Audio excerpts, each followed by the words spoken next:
اعوذ باللہ من الشیطان الرجیم، پناہ لیتا ہوں میں اللہ کی شیطان مردود سے۔ بسم اللہ الرحمن الرحیم، شروع اللہ کے نام سے جو بے حد مہربان نہایت رحم والے ہیں۔ ان الذین هم من خشیۃ ربهم مشفقون، بے شک جو لوگ اپنے رب کی خوف اور خشیت سے ڈرتے رہتے ہیں۔ والذین هم بآیات ربهم یؤمنون، اور جو لوگ اپنے رب کی باتوں پر یقین کرتے ہیں۔ والذین هم بربهم لا یشرکون، اور جو اپنے رب کے ساتھ کسی کو شریک نہیں مانتے۔ والذین یؤتون ما آتوا وقلوبهم وجلة انہم الی ربهم راجعون، اور جو لوگ دیتے ہیں جو کچھ وہ دیتے ہیں ایسی حالت میں کہ ان کے دل ڈر رہے ہوتے ہیں کہ ان کو اپنے رب کی طرف لوٹ کر جانا ہے۔ اولئک یسارعون فی الخیرات، یہ وہ لوگ ہیں جو دوڑ دوڑ کر بھلائیاں لے رہے ہیں۔ وہم لہا سابقون، اور وہ ان پر سب سے آگے پہنچیں گے اور جلدی پہنچ جائیں گے۔ ولا نکلف نفسا الا وسعها، اور ہم کسی پر بوجھ نہیں ڈالتے مگر جتنی اس میں گنجائش ہو۔ وَلَدَيْنَا كِتَابٌ يَنطِقُ بِالْحَقِّ وَهُمْ لَا يُظْلَمُونَ، اور ہمارے پاس ایک کتاب لکھی ہوئی موجود ہے جو حق بات بولے گی اور ان پر ظلم نہ ہوگا۔ سورۃ المؤمنون چل رہی ہے۔ پیچھے اللہ رب العزت والجلال نے احوال بیان کیے تھے پہلے پیغمبروں کو نہ ماننے والوں کے، کہ ہم نے نوح علیہ السلام کو بھیجا اور دیگر پیغمبروں کو لسٹ گنوائی۔ پھر ان کے جو رد کرنے والے تھے، نہ ماننے والے تھے، ان کا کیا حشر ہوا اللہ پاک نے بیان کیا۔ اس کے بعد اللہ نے کہا کہ یہ جو انکار اور کفر و شرک ہے اس کی وجوہات میں سے ایک وجہ حرام غذا بھی ہے، کیونکہ حرام غذا کا قلب پر بہت اثر پڑتا ہے۔ تو اللہ پاک نے کہا لوگوں حلال کھانا کھاؤ، حلال غذا کھاؤ، پاک پاکیزہ طیب اور اچھی چیزیں کھاؤ، حرام خبیث گندی ردی چیزیں اپنے پیٹ میں نہ ڈالو، اس لیے کہ اس کا بہت نیگیٹو اثر پڑتا ہے حرام چیزوں کو پیٹ میں ڈالنے کا۔ تو اللہ پاک نے ان لوگوں کا کچھ حال بیان کیا تھا۔ اللہ پاک نے کہا کہ ہم نے تو سارے پیغمبروں کو ایک امت والا بنایا تھا، سب ایک ہی دین پر چلنے والے تھے، ایک مذہب کے پیرو تھے، لیکن پھر لوگوں نے بعد میں ٹکڑے کر دیے، اختلاف پیدا کیے، پھوٹ پھاٹ فرقے فرقیاں بنائیں، اور ہر کوئی جو ہے اپنی چیز پر خوش ہے۔ کل حزب بما لدیہم فرحون، ہر ایک اپنی بات پر اترا رہا ہے کہ ہمارا جو مذہب ہے، ہم جو مان رہے ہیں وہی صحیح ہے اور اس پر ہم خوش ہیں اور جھومتے ہیں۔ اللہ فرماتے ہیں کوئی نہیں، چھوڑ دو ان کو ان کی بے ہوشی میں اور غفلت میں ایک مدت تک، کرنے دو جو وہ سمجھ رہے ہیں، جس طرح ان کی بے ہوشی میں غفلت میں پڑے ہوئے ہیں اسی حال میں رہنے دو۔ اور ان کے کچھ احوال بیان کیے کہ ان کو اگر ہم مال اولاد دیتے ہیں تو وہ نہ سمجھیں کہ ہم ان کو کچھ اچھی چیز دے رہے ہیں اور خیرات اور بھلائیاں جلدی جلدی دے رہے ہیں، نہیں، ان کو احساس نہیں ہے۔ اگر احساس ہوتا تو ان مال اور اولاد پر اللہ کا شکر کرتے، اللہ کا احسان مانتے، چونکہ احساس نہیں ہے اس لیے دوسری چیزوں کی طرف ان کا ذہن جاتا ہے اور اس طرح کی بدتمیزیاں بدعنوانیاں کرتے ہیں۔ اب آگے اللہ پاک ان لوگوں کا احوال، ان لوگوں کے احوال بیان فرما رہے ہیں جو حقیقت میں اللہ کے ماننے والے ہیں، اللہ سے ڈرنے والے ہیں اور خیرات کی طرف مسارعت کرنے والے یہی ہیں۔ تو اوپر والے لوگوں کو ہم نسارع لهم فی الخیرات نہیں بلکہ اولئک یسارعون فی الخیرات، یہ جو 5 صفتیں جن میں پائی جاتی ہیں یہ بھلائیوں کی طرف خود تیزی سے دوڑے جا رہے ہیں۔ تو ان کاموں کو کرو اگر تم کو خیرات اور بھلائیاں چاہیے۔ اسی لیے اللہ رب العزت والجلال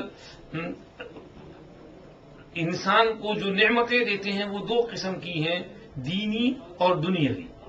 اور دنیاوی نعمت کسی کو مل جاوے تو یہ اللہ کی محبت کی علامت نشانی نہیں ہے۔ حدیث میں آپ صلی اللہ علیہ وسلم نے فرمایا ان اللہ یعطی الدنیا من یحب ومن لا یحب ولا یعطی الدین الا من یحب فمن اعطاه اللہ الدین فقد احبہ۔ کہ بے شک اللہ دنیا اس کو بھی دیتے ہیں جس سے محبت کرتے ہیں اور اس کو بھی دیتے ہیں جس سے محبت نہیں کرتے ہیں، لیکن دین اسی کو دیتے ہیں جس سے محبت کرتے ہیں۔ تو جس کو اللہ نے دین دیا اس سے اللہ نے محبت کی، تو دینداری ہو تو یہ علامت ہے کہ اللہ کو اس سے محبت ہے۔ تو اللہ پاک یہاں پر فرما رہے ہیں کہ اگر دنیا مل رہی ہے تم کو تو اس کو یہ نہ سمجھو کہ اللہ کو تم بہت محبوب اور پیارے ہو گئے، اللہ کے چہیتے ہو گئے اس لیے اللہ نے بہت دنیا دے دی تم کو، نہیں، اگر یہ کام کر رہے ہو تو یہ اللہ کی نگاہ میں محبوبیت اور پسندیدہ اور مقبول ہونے کی نشانی اور علامت ہے۔ اور یہ 5 علامات اور 5 اعمال اللہ پاک نے یہاں بیان فرمائے، ان کو ہم پڑھتے ہیں۔ اس سے پہلے یہ سمجھ لیں کہ پچھلے سبق میں ہم نے کچھ عقل حلال، رزق حلال کی اہمیت بتائی تھی کہ بھئی حلال کھانا کتنا ضروری ہے اور حرام سے پرہیز کرنا کتنا ضروری ہے۔ یہ بھی ذہن میں بات رہے کہ اسلاف میں سے اگر کسی کو کبھی حرام تو حرام شبہ والی چیز بھی حلق میں اتر جاتی تو پریشان بے چین ہو جاتے، جب تک اس سے اپنے آپ کو پاک صاف نہ کر لیں ان کو چین نہ آتا۔ حضرت ابو بکر صدیق رضی اللہ عنہ کا ایک غلام تھا، ان کو وہ روزینہ دیا کرتا تھا، جاتا تھا، محنت کرتا، کماتا، کچھ کما کر کے لے آیا، کچھ اپنا کھانا کھا لیا اور کچھ ابو بکر صدیق کے گھر میں دے دیا۔ تو اس طرح وہ محنت کرتا تھا، اپنا گھر بھی چلاتا تھا، صدیق کو بھی مدد کرتا تھا۔ ایک مرتبہ وہ کہیں سے کوئی بہت بہترین خوبصورت سا دودھ، بلکہ وہ پہلا دودھ جو نکلتا ہے بکری کے بچہ دینے کے بعد، پیوسی جس کو کہتے ہیں، تو اس کا ایک حلوہ بہت اچھا سا پکا ہوا لایا، دودھ جیسے سفید اور سمجھیے گاڑھا دودھ جو ہوتا ہے کریم والا، تو وہ لا کر کے پیش کیا۔ صدیق اکبر رضی اللہ عنہ نے اس کو نوش فرمایا، پی لیا۔ اس نے کہا حضرت آپ ہمیشہ پوچھتے ہیں کہ یہ کہاں سے لایا، آج آپ نے پوچھا نہیں۔ حضرت صدیق اکبر نے فرمایا بتاؤ کہاں سے لایا؟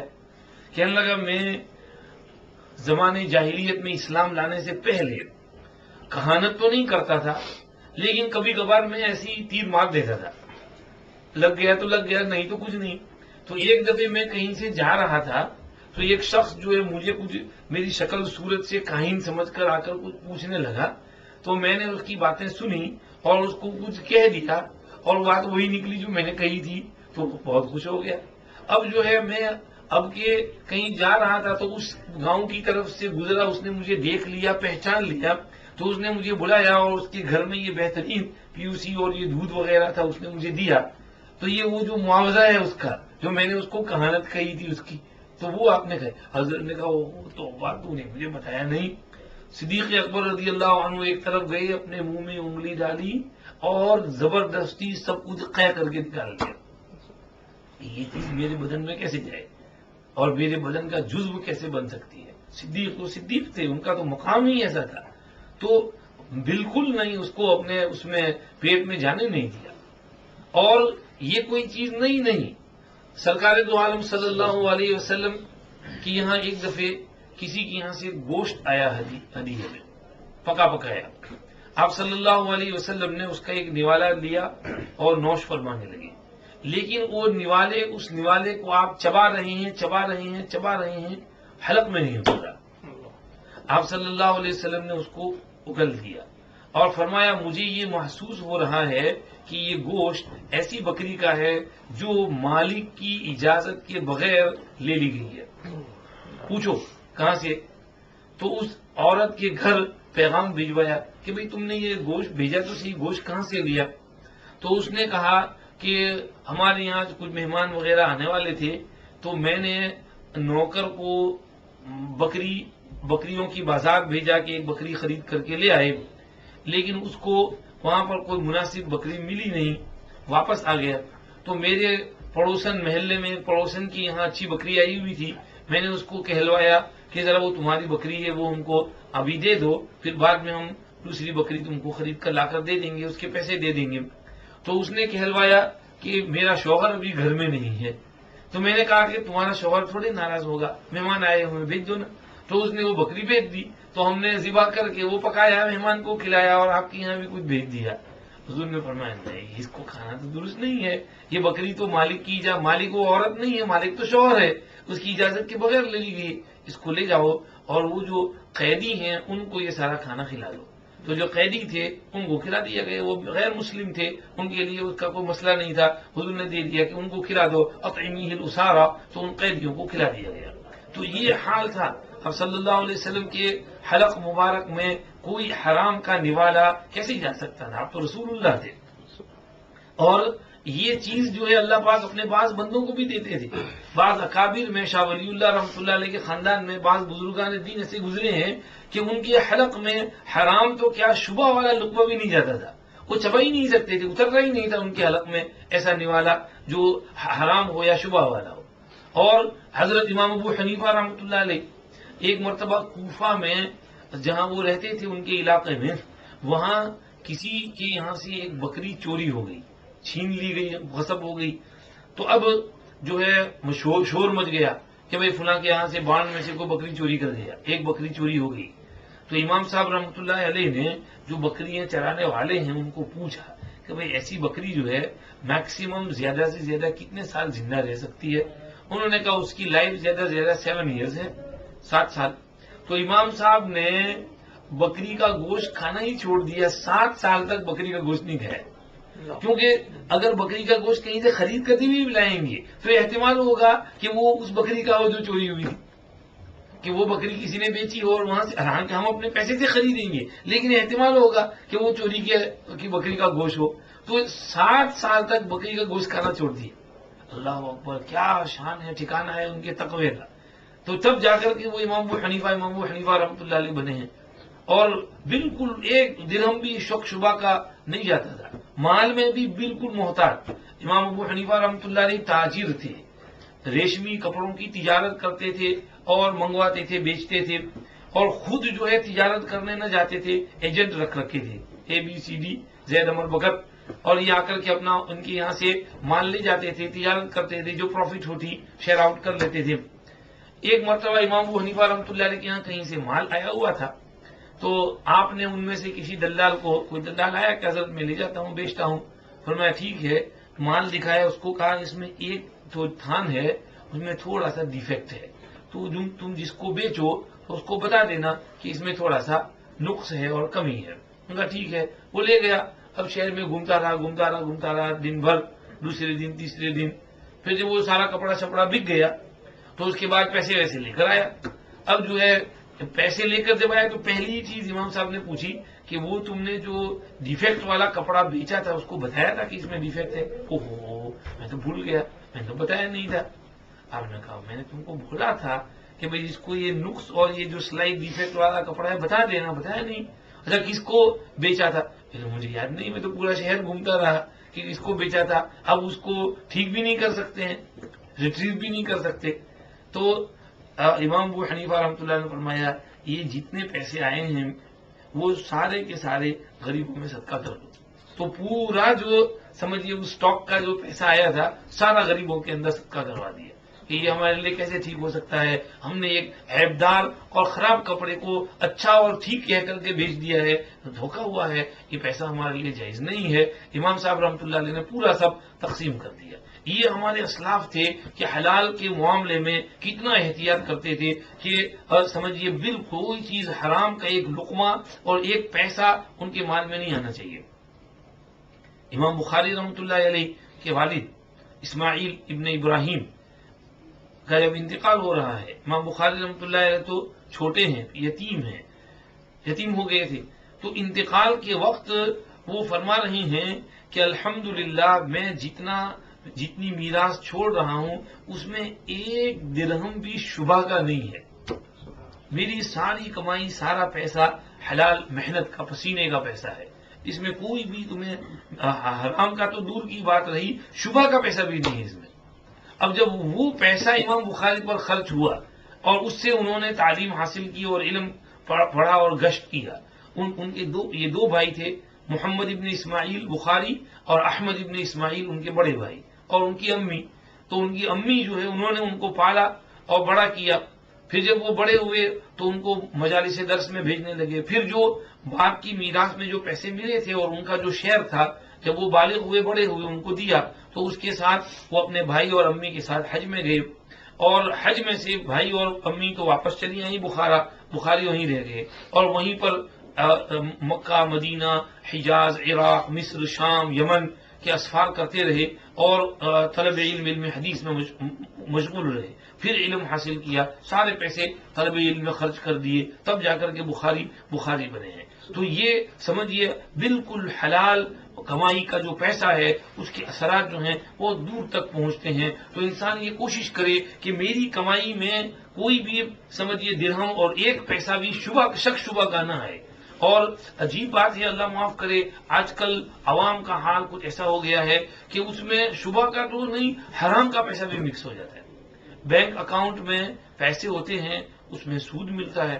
اب جتنا سود ملا ہے اس کو سیپریٹ کرنا اور اس کو ڈسپوز کرنا یہ ضروری ہے، چاہے وہ کرنٹ اکاؤنٹ میں ہو کہ ڈپازٹ اکاؤنٹ میں ہو، لیکن اس کو سیپریٹ نہیں کرتے، ڈسپوز نہیں کرتے، اس کو نکالنا ہے، اس کو کسی طرح سے سمجھیے بھگانا ہے اس پیسے کو۔ اس میں ثواب وواب نہیں ملے گا، ثواب تو صدقے پہ ملتا ہے۔ 1 پاؤنڈ صدقہ دیں گے تو 10 پاؤنڈ یا 70 یا 700 پاؤنڈ کے برابر ثواب ملے گا، لیکن سود کا پیسہ دیں گے اس پر وہ 10 گنا 700 گنا ملٹیپلائی ہو کر کوئی ثواب وواب نہیں ملے گا، وہ تو آپ کے ذمے ایک بوجھ ہے، اس کو ہٹانا ضروری ہے۔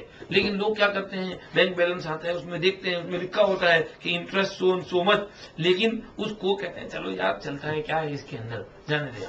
تو اب ان کے مال میں حرام کا پیسہ شامل ہو گیا۔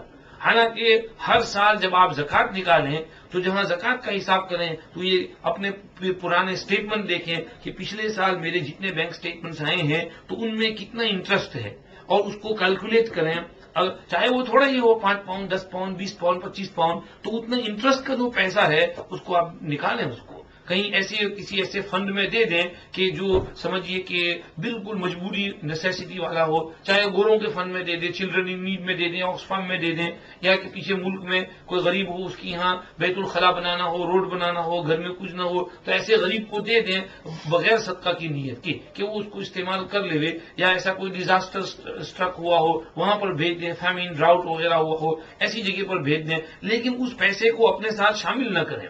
اور اللہ معاف کرے یہ حرام کا پیسہ شامل ہو جاتا ہے۔ اور نیز زکوٰۃ کا پیسہ بھی، جس مال پر زکوٰۃ فرض ہو گئی ہے اور اس کی زکوٰۃ نہ دی جائے وہ مکس ہو گیا، وہ بھی حرام کا پیسہ ہے، کیونکہ وہ جو پیسہ ہے وہ آپ کا حق نہیں، وہ غریب کا حق ہے، اور آپ غریب کا حق مار رہے ہیں۔ تو اس لیے زکوٰۃ کا بھی پورا حساب کیلکولیٹ کرنا یہ ضروری ہے۔ اسی لیے حضور نے فرمایا زکوٰۃ کا پیسہ جس مال میں گھس جاتا ہے تو اس کو برباد کر کے رہتا ہے، اس کو کھا جاتا ہے۔ زکوٰۃ کا پیسہ جس مال کے ساتھ مکس ہوتا ہے تو یہ پیسہ اس مال کو کھا جاتا ہے، اللہ حفاظت فرمائے۔ تو زکوٰۃ کا بھی حساب کرنا، صحیح ادا کرنا، انٹرسٹ کے پیسے نکال دینا، اپنی کمائی کو بالکل حلال، پاک، پیور، کلین رکھنا، یہ انتہائی اہم اور ضروری ہے۔ تو اگر ہم اسی کو ایک اسپیکٹ کو ٹھیک کر لیں تو ہماری لائف کی بہت سے پرابلم سالو ہو جائیں۔ آج ہمارے جو پرابلم جو بڑھتے جاتے ہیں وہ اسی لیے کہ ہم اس مین پرابلم کو ہم سالو نہیں کر رہے ہیں، اور اس پر توجہ نہیں دیتے ہیں کہ ہماری کمائی کہاں سے آ رہی ہے، انکم کیا ہے، اور سمجھیے کہ حلال حرام کی تمیز ہو رہی ہے کہ نہیں۔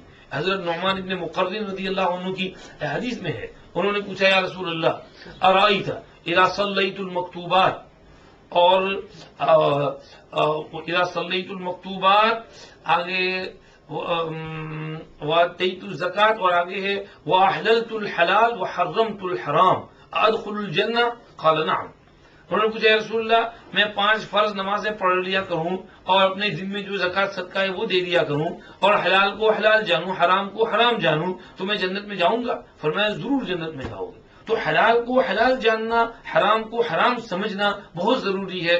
آج جو ہے جنرل پبلک میں اس کی تمیز جو ہے ختم ہو گئی ہے کہ کون سا مال حلال کون سا حرام، دونوں مکس ہوتے ہیں، کمائی مکس، اور پھر اس کمائی سے خود کھاتے ہیں، ہماری اولاد کھاتی ہے، ہمارے بیوی بچے کھاتے ہیں، تو پھر ان بھی وہ نیکی اور صلاح اور تقوی اور پرہیزگاری جو پیدا ہونی چاہیے وہ نہیں ہوتی۔ اللہ ہماری حفاظت فرمائے۔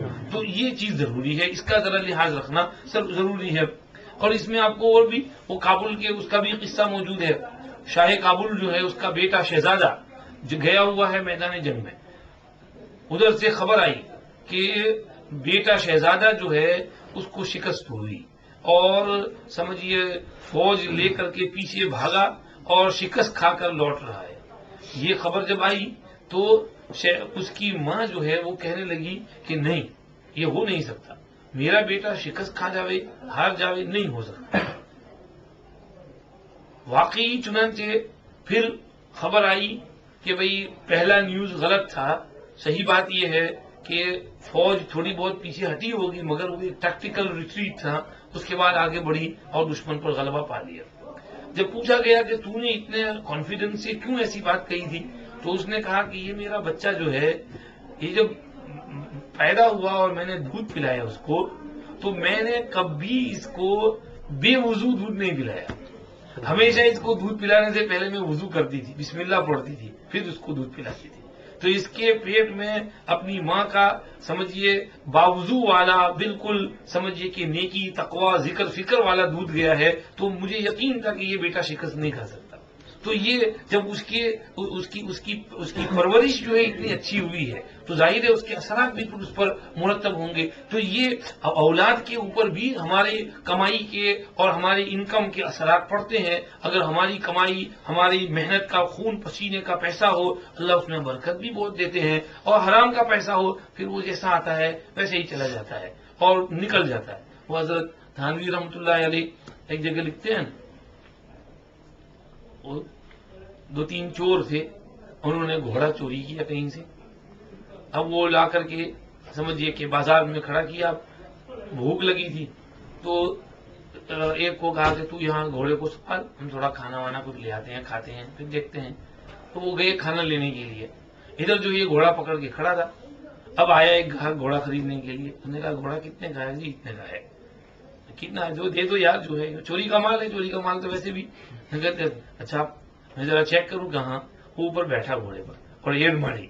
ہیڈ جو ماری تو گھوڑا بھاگا, ایسا بھاگا کہ وہ آنکھوں سے گئے رفو چکر.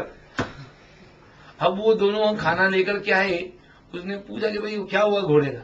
وہ گھوڑا چلا گیا. کتنے میں گیا؟ اجی جتنے میں آیا تھا اتنے میں ہی گیا.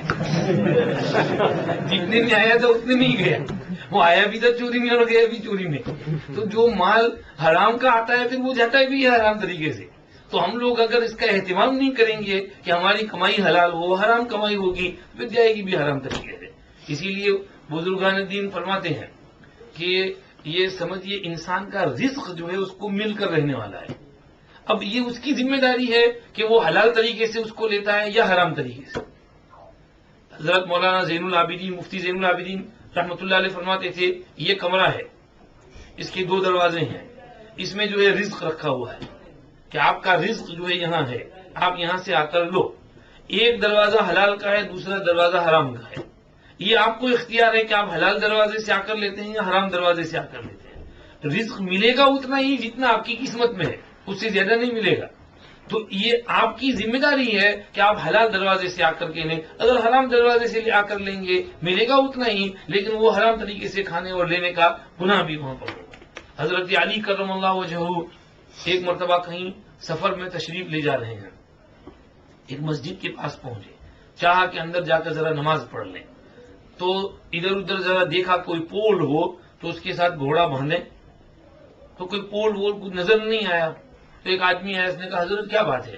جی میں گھوڑا نماز پڑھنے جانا ہے. اچھا میں سنبھالتا ہوں آپ کا گھوڑا, آپ نماز پڑھ لو.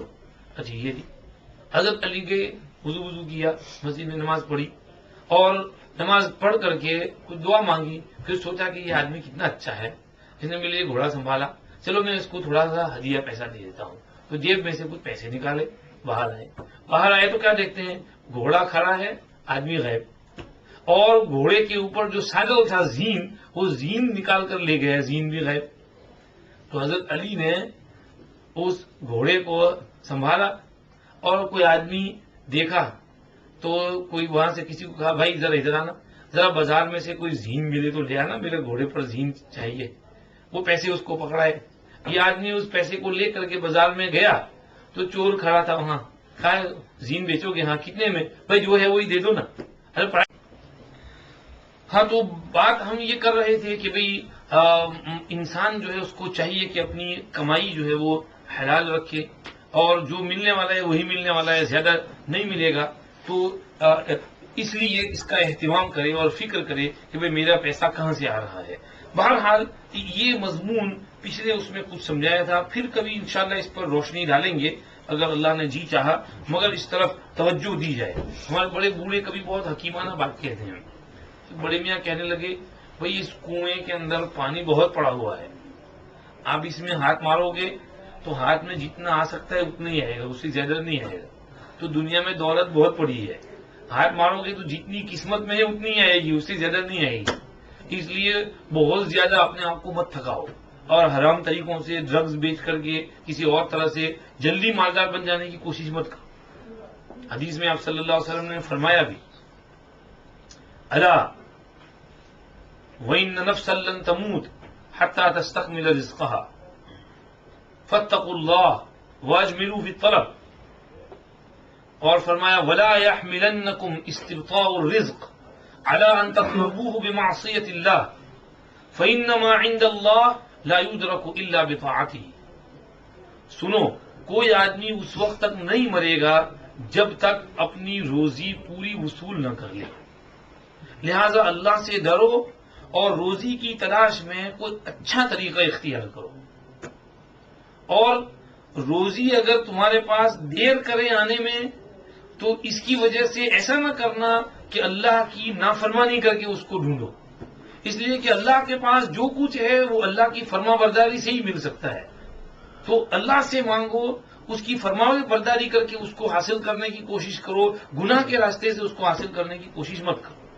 آج اللہ معاف کرے کتنے گناہ کے راستے ہیں روزی حاصل کرنے کے، جی ڈرگز بیچ کر کے، حالانکہ ڈرگز پینا بھی حرام، چاہے کسی بھی قسم کا ہو، کلاس اے ہو کہ بی ہو کہ سی ہو، مذہب میں کوئی کلاس ولاس نہیں ہے، سب ڈرگز سیم ہے، سب حرام ہے، اور اس کو بیچنا بھی حرام، اس کو خریدنا بھی حرام، اس کی ایجنسی بھی حرام۔ تو مسلمان جو ہے کیوں اس کے اندر ملوث ہوتے ہیں؟ حالانکہ ڈرگز کا حکم وہی ہے جو شراب کا حکم ہے۔ جس طرح ہم شراب نہیں بیچ سکتے، شراب کی قباحت ہمارے دلوں میں ہے کہ ایک مسلمان پب نہیں کھولے گا کہ میرا پب ہو اور اس میں میں شراب کو سرو کروں، اور اس طرح سے بھلے وہ شراب میں پیسے بہت ملے اس کو، لیکن وہ کہے گا نہیں بھائی شراب تو شراب ہے، شراب نہیں بیچنا ہے اسے۔ تو شراب سے ہم اتنا ڈرتے ہیں تو ڈرگ سے کیوں نہیں ڈرتے؟ تو دونوں سیم ہیں، دونوں کے ایفیکٹ سیم ہیں۔ پھر آگے V A T fraud, insurance false claims, V A T fraud میں گڑبڑ سربت، حالانکہ وی اے ٹی میں فراڈ کرنا یہ بھی حرام ہے، اور حرام طریقے سے پیسے کمانا ہے، جلدی مالدار بننے کے لیے کیوں آپ وی اے ٹی فراڈ کر رہے ہیں؟ جو چیز آپ کی نہیں ہے وہ آپ نہیں لے سکتے ہیں، جتنا آپ کا حق ہے بنتا ہے تجارت میں ہے اتنا ہی آپ لے سکتے ہیں۔ انشورنس فراڈ، پتہ نہیں طرح طرح کے اسکام کرتے ہیں انشورنس کے، ڈاکٹر بھی بنوا لیتے ہیں، جعلی سرٹیفکیٹ بھی لے آتے ہیں، اور یہ بھی اور وہ بھی، بیرسٹر بھی، سالیسیٹر بھی، اور پورا ایک رنگ ہوتی ہے، اور چکر چلا کر کے پھر اس کو پیسے لیتے ہیں اور لاکھ 2 لاکھ پاؤنڈ کر لیتے ہیں۔ کبھی ایسا کرتے ہیں، کسی کی یہ لائف انشورنس پالیسی نکالی اور اس کے بعد جو ہے اس پیچھے ملک گئے اور وہاں سے اس کا ڈیتھ سرٹیفکیٹ لے آئے اور ادھر انشورنس کلیم کر لیا، 2.5 لاکھ 3 لاکھ پاؤنڈ مل گئے، اور پھر وہاں پر اس کا نام چینج کیا، دوسری پاسپورٹ بنوائی، پھر اس کو ادھر بلا لیا۔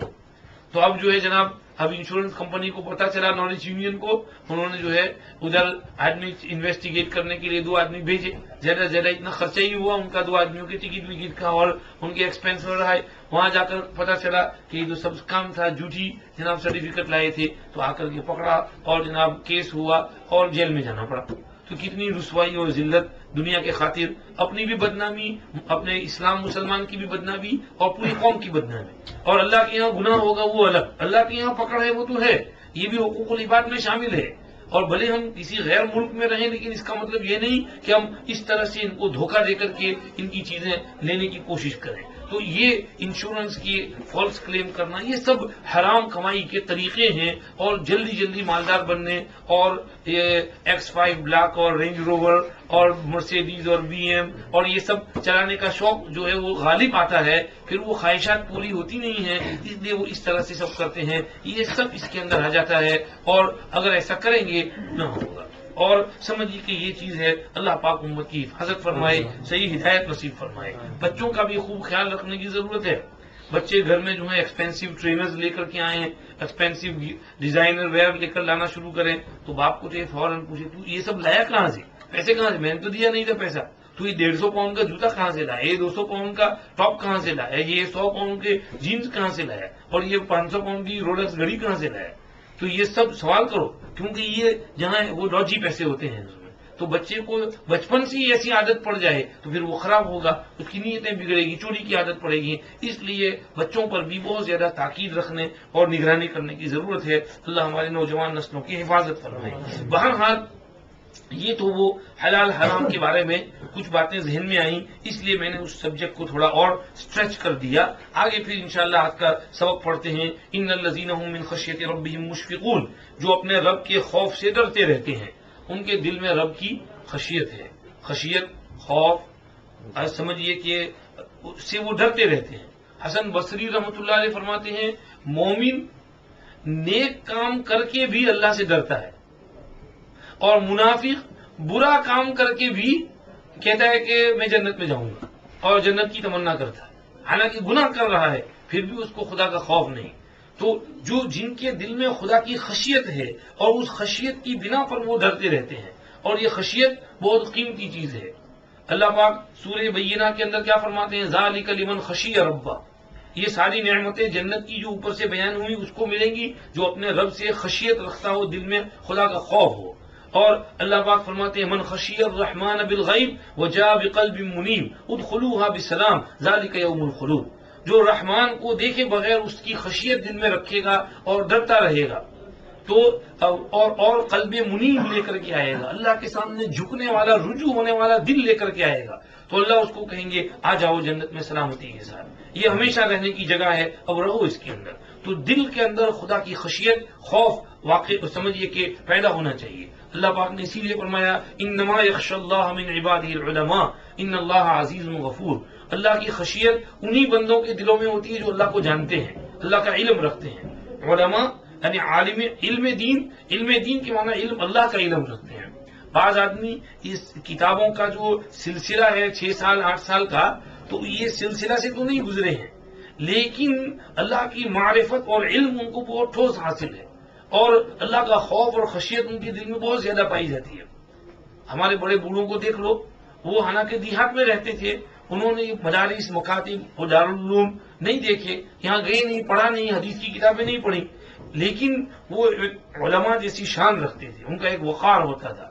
اور سمجھیے کہ وہ عالم جیسے رکھتے تھے، اللہ کا خوف، خشیت، 5 ٹائم کی نمازوں کی پابندی. محلے میں وہ آ جائیں تو عورتیں ان کی عزت کریں، اوڑھنی اوڑھ لیں، پردے میں بیٹھ جائیں اور اکرام ان کا ہو، تو محلے میں وہ بڑے سمجھے جاتے، ان کی عزت ہوتی تھی. تو یہ سمجھیے کہ ایک بات ہوتی تھی، وہ دل میں خشیت کی وجہ سے، کیونکہ وہ اللہ کو سمجھتے تھے، اللہ کی معرفت رکھتے تھے. ہمارے دادا جان مرحوم یہی حال تھا. حضرت مولانا اشرف علی تھانوی رحمۃ اللہ علیہ کے مواعظ چھپتے تھے ہر مہینے، تو وہ مواعظ خریدتے تھے اور پورا پڑھ جاتے تھے، اور دھیان سے اہتمام سے پڑھتے تھے، اور اس کے پھر اثرات ان کے اوپر مرتب ہوتے تھے. اور حالت یہ تھی کہ گاؤں میں کہیں سے گزرے تو سب گاؤں والے احترام عظمت کے ساتھ دیکھیں، محلے میں آ جائیں تو سب عورتیں سمجھیے احترام کے ساتھ پردے میں ہو جائیں، اوڑھنی اوڑھ لیں. اور گاؤں کا جو مکتب مدرسہ ہے انہوں نے ہی بنایا، اور بڑی محنت کے ساتھ گاؤں کے بچوں کے لیے ایک مکتب جو ہے تعمیر کیا، اور آج تک وہ مکتب چل رہا ہے. ان کی خبر میں ان کی روح کو اس کا ثواب پہنچ رہا ہے. یہ ہے پہلے زمانے میں ہمارے بڑے بوڑھے سامنے آ جاتے تو یہ جوان بھی سگریٹ پی رہے ہوں تو چھپا لیتے تھے اور سر میں سے جلدی ٹوپی نکال کے پہن لیتے تھے. مولوی صاحب آ گئے مکتب کے استاد کے تو فوراً جلدی جلدی ادب سے بیٹھ جاتی استاد جی مولوی صاحب ٹھیک ٹھاک. لیکن اب تو کچھ الٹا ہی حال ہو گیا ہے. تو یہ سمجھیے کہ دل میں خشیت ہوتی ہے تو اس کے اثرات جو ہیں وہ دوسروں کے اوپر بھی پڑتے ہیں، اپنے اوپر پڑتے ہیں. تو جن کے دل میں اللہ کا خوف ہے، خشیت ہے، وہ اما من خاف مقام ربی ونہى النفس عن الهوى ولمن خاف مقام ربہ جنتان فبأي آلاء ربکما تکذبان. اللہ کا خوف ہوگا تو ڈبل جنت ملے گی اللہ کے ہاں. تو نمبر 1 جن کے دل میں رب کی خشیت ہے، ڈرتے رہتے ہیں. نمبر 2 والذین هم بآیات ربهم یؤمنون، رب کی باتوں پر وہ یقین کرتے ہیں، ان کا ایمان صحیح ہے. جیسے حضرت مریم علیہ السلام کے بارے میں کہا تھا وصدقت بکلمات ربها وکتبہ وکانت من القانتین. فرشتوں کے بارے میں اللہ نے کہا فرشتے بھی اللہ پر ایمان رکھتے ہیں. الذین یحملون العرش ومن حوله یسبحون بحمد ربهم ویؤمنون به. حالانکہ وہ عرش الہی کو اٹھائے ہوئے ہیں مگر وہ بھی ایمان رکھتے ہیں اللہ کے اوپر. عرش الہی کے اٹھانے والے فرشتے عرش کے پاس ہیں، عرش اٹھائے ہوئے ہیں، اللہ کی تسبیح پڑھ رہے ہیں، مگر اللہ ان کی بھی صفت بیان کرتے ہیں وَيُؤْمِنُونَ بِهِ وَيَسْتَغْفِرُونَ لِلَّذِينَ آمَنُوا، اللہ کا وہ یقین کرتے ہیں کہ اللہ ہمارا خالق مالک ہے اور اس کی تسبیح ہم پڑھ رہے ہیں، اس کے عرش کو ہم اٹھائے ہوئے ہیں۔ تو یہ ایمان کتنا امپورٹنٹ ہے۔ فرمایا وَالَّذِينَ هُمْ بِآيَاتِ رَبِّهِمْ يُؤْمِنُونَ، جو اپنے رب کی باتوں پر ایمان رکھتے ہیں، اور وَالَّذِينَ هُمْ بِرَبِّهِمْ لَا يُشْرِكُونَ، وہ بندے جو اپنے رب کے ساتھ کسی کو شریک نہیں کرتے ہیں۔ شرک کی دونوں قسمیں یہاں آ جاتی ہیں، شرک جلی، شرک خفی۔ شرک جلی یہ جو اوپن شرک ہے، جو نظر آتا ہے، اللہ کے برابر کسی کو کمپیئر کرنا، اس کا رائیول کسی کو قرار دینا، دونوں کو سیم بنا دینا۔ جیسے مجوسی کہتے ہیں دو خالق ہیں، ایک خیر کا ایک شر کا، ایک کا نام یزداں، دوسرے کا نام اہرمن۔ یزداں خالق خیر، اہرمن خالق شر، تو دونوں کو رائیول، ان میں رائیولری کرتے ہیں، یہ شرک ہوا اور پارٹنر بنانا ہوا۔ شرک فی ذات، شرک فی صفات، شرک فی الافعال، یہ سب شرک جلی ہے۔ اور آگے پھر شرک خفی۔ شرک خفی چھپا ہوا شرک۔ چھپا ہوا شرک کیا ہے؟ اپنی عبادت میں ریاکاری کرنا، دکھاوا اور شو آف کرنا۔ نماز پڑھ رہے ہیں لیکن پیچھے وہ دیکھ رہا ہے میرا مرید، تو اس کے لیے ذرا لمبی کر دی نماز کا، تاکہ وہ کہ واہ صاحب، مولانا صاحب، ہمارے پیر صاحب تو بہت اچھا رکوع کرتے ہیں، ہمارے پیر صاحب تو بڑا لمبا سجدہ کرتے ہیں۔ تو یہ اس کو دکھانے کے لیے کیا، تو گویا اللہ کی عبادت نہیں کی، اس کی عبادت کی، اس کو اللہ کی عبادت میں شریک کیا، اس لیے یہ ریا کہلاتا ہے، دکھاوا ہے، شو آف ہے۔ تو یہ شرک جلی، شرک خفی دونوں اس میں آ جاتے ہیں۔ وہ بندے جو اپنے رب کے ساتھ کسی کو شریک نہیں کرتے، نہ شرک جلی کرتے ہیں، نہ ریا اور شو آف کرتے ہیں۔ اور والذین یؤتون ما آتوا وقلوبهم وجلۃ انهم الی ربهم راجعون، جو دیتے ہیں، جو کچھ دیتے ہیں، ان کے دل کانپ رہے ہوتے ہیں کہ ان کو رب کے پاس جانا ہے۔ حضرت عائشہ کی قرات میں یہاں ہے والذین یأتون ما اتوا، جو کرتے ہیں، جو کچھ کرتے ہیں ایسی حالت میں کہ وہ ڈر رہے ہوتے ہیں کہ رب کے پاس جانا ہے۔ حضرت عائشہ نے پوچھا کہ یا رسول اللہ، کیا یہاں مراد وہ لوگ ہیں جن سے زنا ہو جاتا ہے، چوری ہو جاتی ہے اور وہ ڈرتے رہتے ہیں؟ فرمایا نہیں، یہاں مراد وہ ہے جو نماز پڑھتے ہیں، روزہ رکھتے ہیں، صدقہ دیتے ہیں اور ڈرتے ہیں کہ ہماری عبادت قبول نہیں ہوگی، وہ یہاں مراد ہے وقلوبهم وجلۃ۔ چلیے نماز کھڑی ہو گئی ہے۔ ہم نے پڑھا تھا جن لوگوں میں یہ 5 صفات ہیں، رب کی خشیت، رب پر ایمان، شرک نہ کرنا، اور جب کوئی چیز دیں تو رب سے ڈرتے رہنا، اور یہ دھیان رکھنا کہ رب کے پاس واپس لوٹ کر کے جانا ہے، تو وہاں سارا ریکارڈ کھل جائے گا، دودھ کا دودھ، پانی کا پانی الگ ہو جائے گا، سیاہ سفید میں تمیز ہو جائے گی۔ تو جو اس کا ہر وقت سمجھیے کہ دھیان رکھتے ہیں، یہ بندے ایسے ہیں۔ بات چل رہی تھی والذین یؤتون ما آتوا، حضرت عائشہ رضی اللہ عنہا کی قرات میں یأتون ما اتوا، جو کرتے ہیں، جو کچھ کرتے ہیں۔ انہوں نے پوچھا حضور یہ وہ لوگ ہیں جن سے برائیاں ہو جاتی ہیں جیسے زنا، چوری، لیکن ڈر رہے ہوتے ہیں؟ فرمایا نہیں، یہ وہ لوگ نہیں ہیں، یہ تو وہ لوگ جو نماز پڑھتے ہیں، روزہ رکھتے ہیں، صدقہ کرتے ہیں، پھر ڈرتے ہیں کہ پتہ نہیں ہمارا یہ صدقہ قبول ہوگا یا نہیں۔ تو ان کی طرف یہاں اشارہ ہے، اولئک یسارعون فی الخیرات۔ حسن بصری رحمۃ اللہ علیہ کا بھی ہم نے اثر نقل کیا کہ مومن حسنات اور نیکی کرتا ہے، پھر بھی ڈرتا ہے کہ شاید میری حسنات قبول نہ ہوں، اور منافق گناہ کرتا ہے، پھر بھی بے خوف رہتا ہے کہ کچھ نہیں ہونے والا ہے۔ اور اسی لیے بعض سلف کا قول ہے کہ وہ ماہ رمضان کا 6 مہینہ پہلے انتظار کرتے تھے، اللہ سے دعا مانگتے تھے اللہ رمضان نصیب کرنا، یا اللہ رمضان نصیب کرنا، یا اللہ رمضان نصیب کرنا۔ پھر رمضان آتی تو خوب کس کے محنت کرتے تھے، پورا مہینہ خوب عبادت میں مشغول رہتے تھے، اور جب پوری ہو جائے رمضان، عید ہو جائے، اس کے بعد ڈرتے تھے، دعا مانگتے تھے اللہ ہمارے رمضان قبول کرنا، اللہ ہماری رمضان قبول کرنا، اللہ ہم سے غلطی ہوئی تو معاف کرنا، اللہ ہم سے تیری شاہ نشان عبادت نہیں ہوئی ہے، معافی مانگتے ہیں۔ تو آگے پھر عبادت میں اور اللہ سے توبہ کرنے میں، استغفار کرنے میں ان کے کئی مہینے گزر جاتے تھے۔ تو یہ اللہ کے نیک بندے ہیں جو عبادت کر کے بھی ڈرتے ہیں کہ پتہ نہیں ہماری عبادت قبول ہوگی یا نہیں۔ تو جن میں یہ صفت ہوگی، یہ خیرات کی طرف تیزی سے سبقت کر رہے ہیں، اور اس کو کہتے ہیں عبادت کر کے گھمنڈ میں نہ آ جانا۔ اللہ پاک نے اصل میں وہ رسی اوپر رکھی ہے، اگر کوئی ذرا سا بھی اپنی عبادت پر فخر کرنے لگا، ذرا گھمنڈ میں آ گیا، تو فوراً وہ کھینچ لیتے ہیں، کیا کر رہے ہیں، سدھر جا، ورنہ ابھی پکڑتا ہوں، تو کون، تیری عبادت کیا۔ اسی لیے ایک بزرگ نصیحت کرنے لگے تو فرمانے لگے اللہ کے بندو خدا پرست بنو، عبادت پرست مت بنو، خدا پرست بنو، عبادت پرست مت بنو، کیونکہ خدا پرستی ہوگی تو عبادت سے مقصود خدا ہوں گے، اور عبادت پرستی ہوگی تو عبادت سے مقصود عبادت ہوگی، یعنی یہ کہ میری عبادت خوب ہو اور لوگوں میں اس کا چرچا ہو، شور ہو کہ میں بہت عبادت کرتا ہوں، تو عبادت پرستی نہیں ہونی چاہیے، خدا پرستی ہونی چاہیے۔ تو آج ہمارے اندر یہ بیماری ہو جاتی ہے، ذرا سا ہم نے کوئی عبادت کر لی، ذرا سا کوئی اچھا خواب دیکھ لیا تو واہ واہ، جیسے ساتویں آسمان پہ پہنچ گئے، جبریل علیہ السلام تشریف لے آئے اور آسمان کی سمجھیے اس کو چھت کو چھونے لگے، تجلیات نازل ہونے لگیں، یہ کیفیت ہو جاتی ہے۔ اس کو کہا کہ بھئی عبادت بھی کرو اور ڈرتے رہو کہ کہیں ہماری عبادت رد نہ ہو جائے، منہ پر مار نہ دی جائے، اور عبادت کبھی کبھار منہ پر ماری جاتی ہے۔ آپ صلی اللہ علیہ وسلم نے فرمایا کہ من صلى صلاة لوقتها وأسبغ وضوءها وأتم ركوعها وخشوعها عرجت وهي بيضاء مسفرة تقول حفظك الله كما حفظتني، ومن صلى صلاة لغير وقتها ولم يسبغ وضوءها ولم يتم ركوعها ولا سجودها ولا خشوعها لفت كما يلف الثوب الخلق ويضرب بها وجهه وتقول ضيعك الله كما ضيعتني۔ جو بر وقت نماز پڑھے، وضو اچھی طرح کمپلیٹ اور کامل کرے، رکوع سجدہ خشوع اچھی طرح کامل اور کمپلیٹ کرے، تو وہ نماز اوپر اس طرح چڑھتی ہے کہ نہایت روشن، چمکدار، نورانی ہوتی ہے، اور نمازی کو دعا دیتی ہے خدا تیری حفاظت کرے جیسے تو نے میری حفاظت کی۔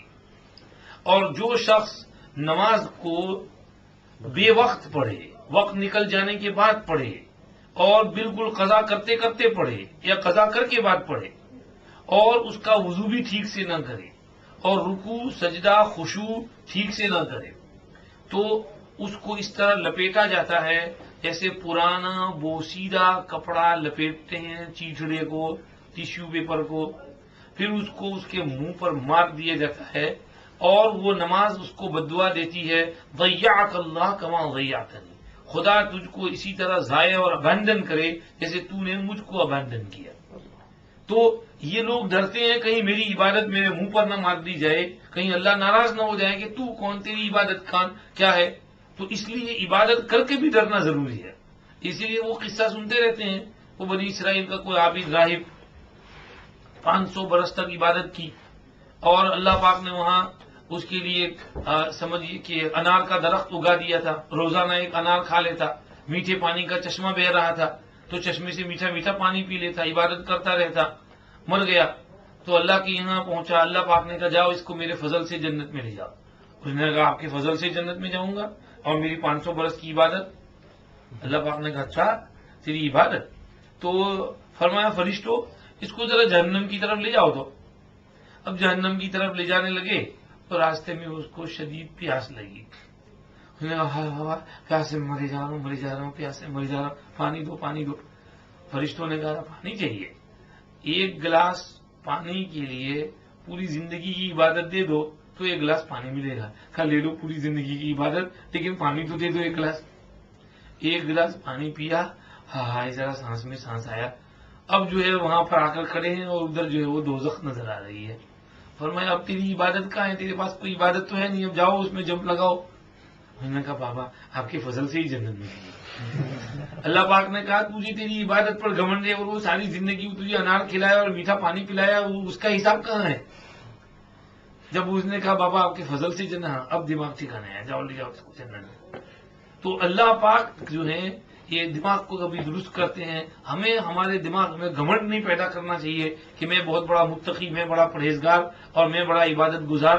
اللہ اس لیے کہتے ہیں یؤتون ما آتوا وقلوبهم وجلہ، دل کانپ رہے ہوتے ہیں پتہ نہیں میری عبادت منظور ہوگی کہ نہیں ہوگی۔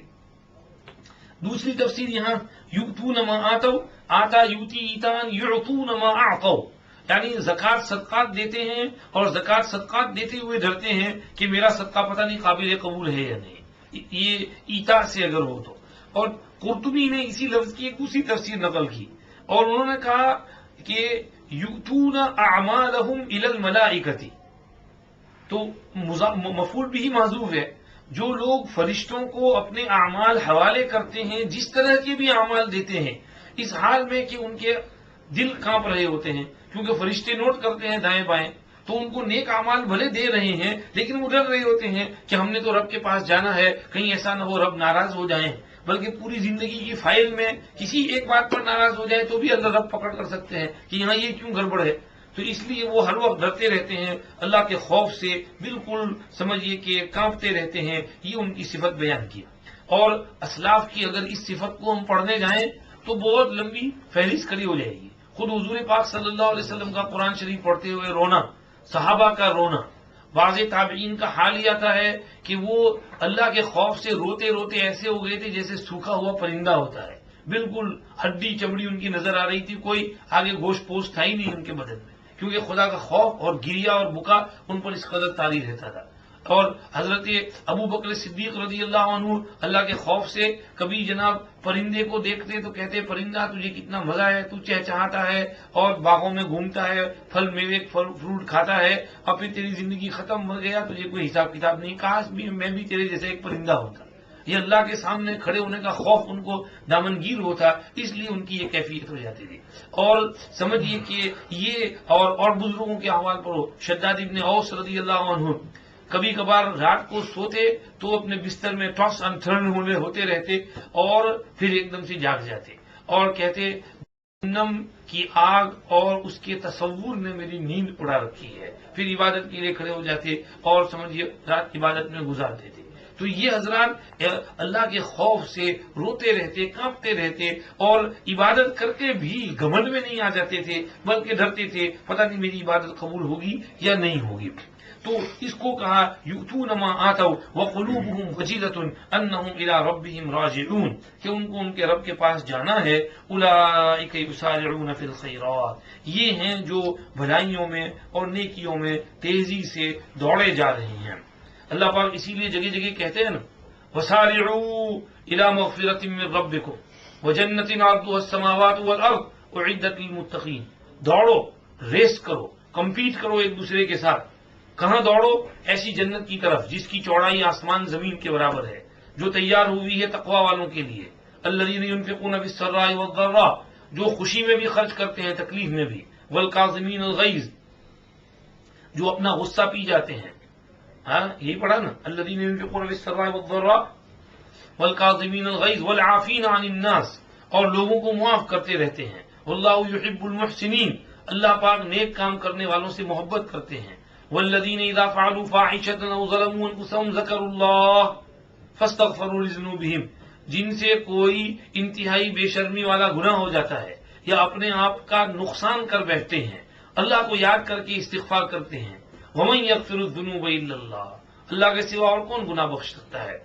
ولم یصروا علی ما فعلوا، اپنے گناہ پر اڑے نہیں رہتے ہیں، چھوڑ دیتے ہیں اس گناہ کو. وهم یعلمون، جانتے ہیں وہ کہ اصرار اچھا نہیں ہے گناہ پر. اولئک جزاؤہم مغفرۃ من ربہم وجنات تجری من تحتها الانہار خالدین فیہا ونعم اجر العاملین. سورہ آل عمران 4واں سپارہ 5واں رکوع. اللہ پاک نے اس میں یہ تفصیل بیان فرمائی ہے. بہرحال اولئک یسارعون فی الخیرات، یہ بندے جو اوپر والے کام کرتے ہیں یہ نیکیوں کی طرف سبقت کرنے والے ہیں. اور وہم لہا سابقون، پہنچیں گے بھی وہاں پہلے، یعنی وہ ریس کر رہے ہیں اور جیت بھی جائیں گے، کمپٹیشن میں ون بھی ہوں گے. یہ لوگ یسارعون وہم لہا سابقون، وہ تیزی کر رہے ہیں اور جیت بھی جائیں گے، آگے دوڑ کے پہنچ بھی جائیں گے اس جگہ تک جس کی ان کو توقع اور امید ہے. ہاں اور یاد رکھو ولا نکلف نفسا الا وسعها، ہم کسی شخص کو تکلیف نہیں دیتے اور بوجھ نہیں ڈالتے مگر جتنا وہ اس کے بس میں ہے. اللہ کہتے ہیں اوپر کے جو اعمال ہم نے گنوائے ہیں یہ اعمال کچھ ایسے نہیں ہیں کہ انسان سہولت سے ان کو نہ کر سکے. یہ سب اعمال سہولت سے آدمی کر سکتے ہیں. بتاؤ، رب کی خشیت، رب پر ایمان، رب کے ساتھ شرک نہ کرنا، رب سے ڈرتے رہنا اور نیک کام کرتے رہنا، یہ کوئی مشکل کام ہے؟ اللہ نے انسان کو یہ کہا ہوا میں اڑو. اللہ پاک نے کسی انسان کو یہ تکلیف نہیں دی کہ پرندوں کی طرح ہوا میں اڑو. یہ نہیں کہا پانی کے اوپر چلو، کیونکہ انسان کے بس میں نہیں ہے. اللہ پاک نے یہ نہیں کہا کہ پوری رات جاگو. اللہ پاک نے یہ نہیں کہا ہمیشہ سال بھر روزے رکھو. اللہ پاک نے یہ نہیں کہا جو کچھ کماؤ وہ سارا صدقہ کر دو، کیونکہ یہ کام ایسے ہیں جو انسان کی بس سے باہر ہیں. اللہ پاک نے سورہ بقرہ کی آخری آیت میں اعلان کر دیا لا یکلف اللہ نفسا الا وسعها، لہا ما کسبت وعلیہا ما اکتسبت، یہاں پر بھی وہی ہے ولا نکلف نفسا الا وسعها، اور بھی بہت جگہوں پر سورہ انعام میں بھی اللہ نے لا نکلف نفسا الا وسعها یہی لفظ استعمال کیا ہے. تو ہم کسی کو تکلیف نہیں دیتے مگر جتنا اس کے بس میں ہو. ہمارے پاس ایک کتاب بھی ہے جو حق بات بولتی ہے، یعنی اعمال نامے. وہ آئے گا قیامت کے روز، اعمال نامہ کھلے گا، سچ بولے گا، اعمال نامے میں گڑبڑ نہیں ہوگی. ھذا کتابنا ینطق علیکم بالحق انا کنا نستنسخ ما کنتم تعملون، سورہ جاثیہ 25واں پارہ آخری رکوع. اللہ نے کہا یہ ہماری کتاب ہے، بول رہی ہے حق بات، ہم نوٹ کر رہے تھے جو کچھ تم کرتے تھے، سب تمہاری اعمال زندگی ہے، کوئی اس میں کمی بیشی سدھارا وغیرہ نہیں ہے، سب کچھ تمہارے اعمال اس کے اندر ہے. اس کو کہا وَلَدَيْنَا کتاب ينطق بالحق وَهُمْ لَا يُظْلَمُونَ، ظلم نہیں ہوگا. تو یہ سمجھیے کہ اللہ پاک نے کہا. آگے بل قلوبهم فی غمرہ سے کچھ اور مضمون سمجھا رہے ہیں، اس کو نیکسٹ ویک پڑھیں گے اگر اللہ نے چاہا. اعوذ باللہ من الشیطان الرجیم، پناہ لیتا ہوں میں اللہ کی شیطان مردود سے. بسم اللہ الرحمن الرحیم، شروع اللہ کے نام سے جو بے حد مہربان نہایت رحم والے ہیں. افلم یدبروا القول ام جاءهم ما لم یأت آباءهم الاولین، بھلا انہوں نے دھیان نہیں دیا اس کلام پاک میں، یا ان کے پاس وہ بات آئی ہے جو ان سے پہلے باپ دادوں کے پاس نہیں آئی تھی. ام لم یعرفوا رسولهم فهم له منکرون، یا یہ اپنے رسول کو پہچانتے نہیں اس لیے وہ اس کو اوپرا سمجھتے ہیں، عجیب سا خیال کرتے ہیں. ام یقولون به جنہ، یا یہ کہتے ہیں کہ اس کو کچھ سودا اور جنون ہے.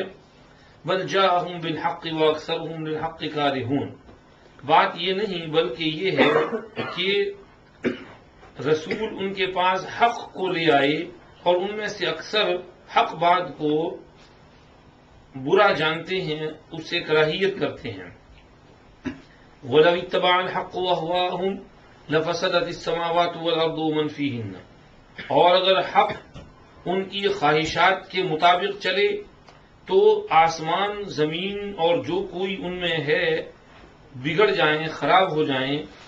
بل اتیناہم بذکرہم فہم عن ذکرہم معرضون، کوئی نہیں بلکہ ہم نے ان کے پاس ان کی نصیحت پہنچائی ہے، سو وہ اپنی نصیحت سے منہ پھیرتے ہیں، دھیان نہیں دیتے.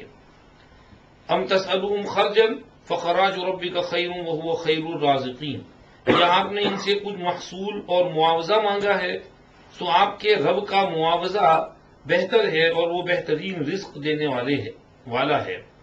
وَإِنَّكَ لَتَدْعُوهُمْ إِلَىٰ صِرَاطٍ مُسْتَقِيمٍ، بے شک آپ تو ان کو سیدھی راہ کی طرف بلا رہے ہیں.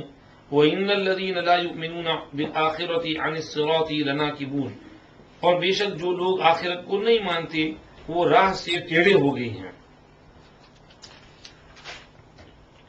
یہاں پر سورہ مومنون چل رہی ہے. اللہ رب العزت والجلال نے پیچھے ایمان والوں کی کچھ صفات بیان کی تھی. ایمان والے ایسے ہیں کہ رب سے ڈرتے رہتے ہیں، ایمان صحیح رکھتے ہیں، توحید کامل پر عمل کرتے ہیں، شرک نہیں کرتے، اور کوئی نیک کام بھی کرتے ہیں تو اللہ سے ڈرتے رہتے ہیں، کہیں ایسا نہ ہو ہمارا یہ نیک عمل ہمارے منہ پر نہ مار دیا جائے، رد نہ ہو جائے.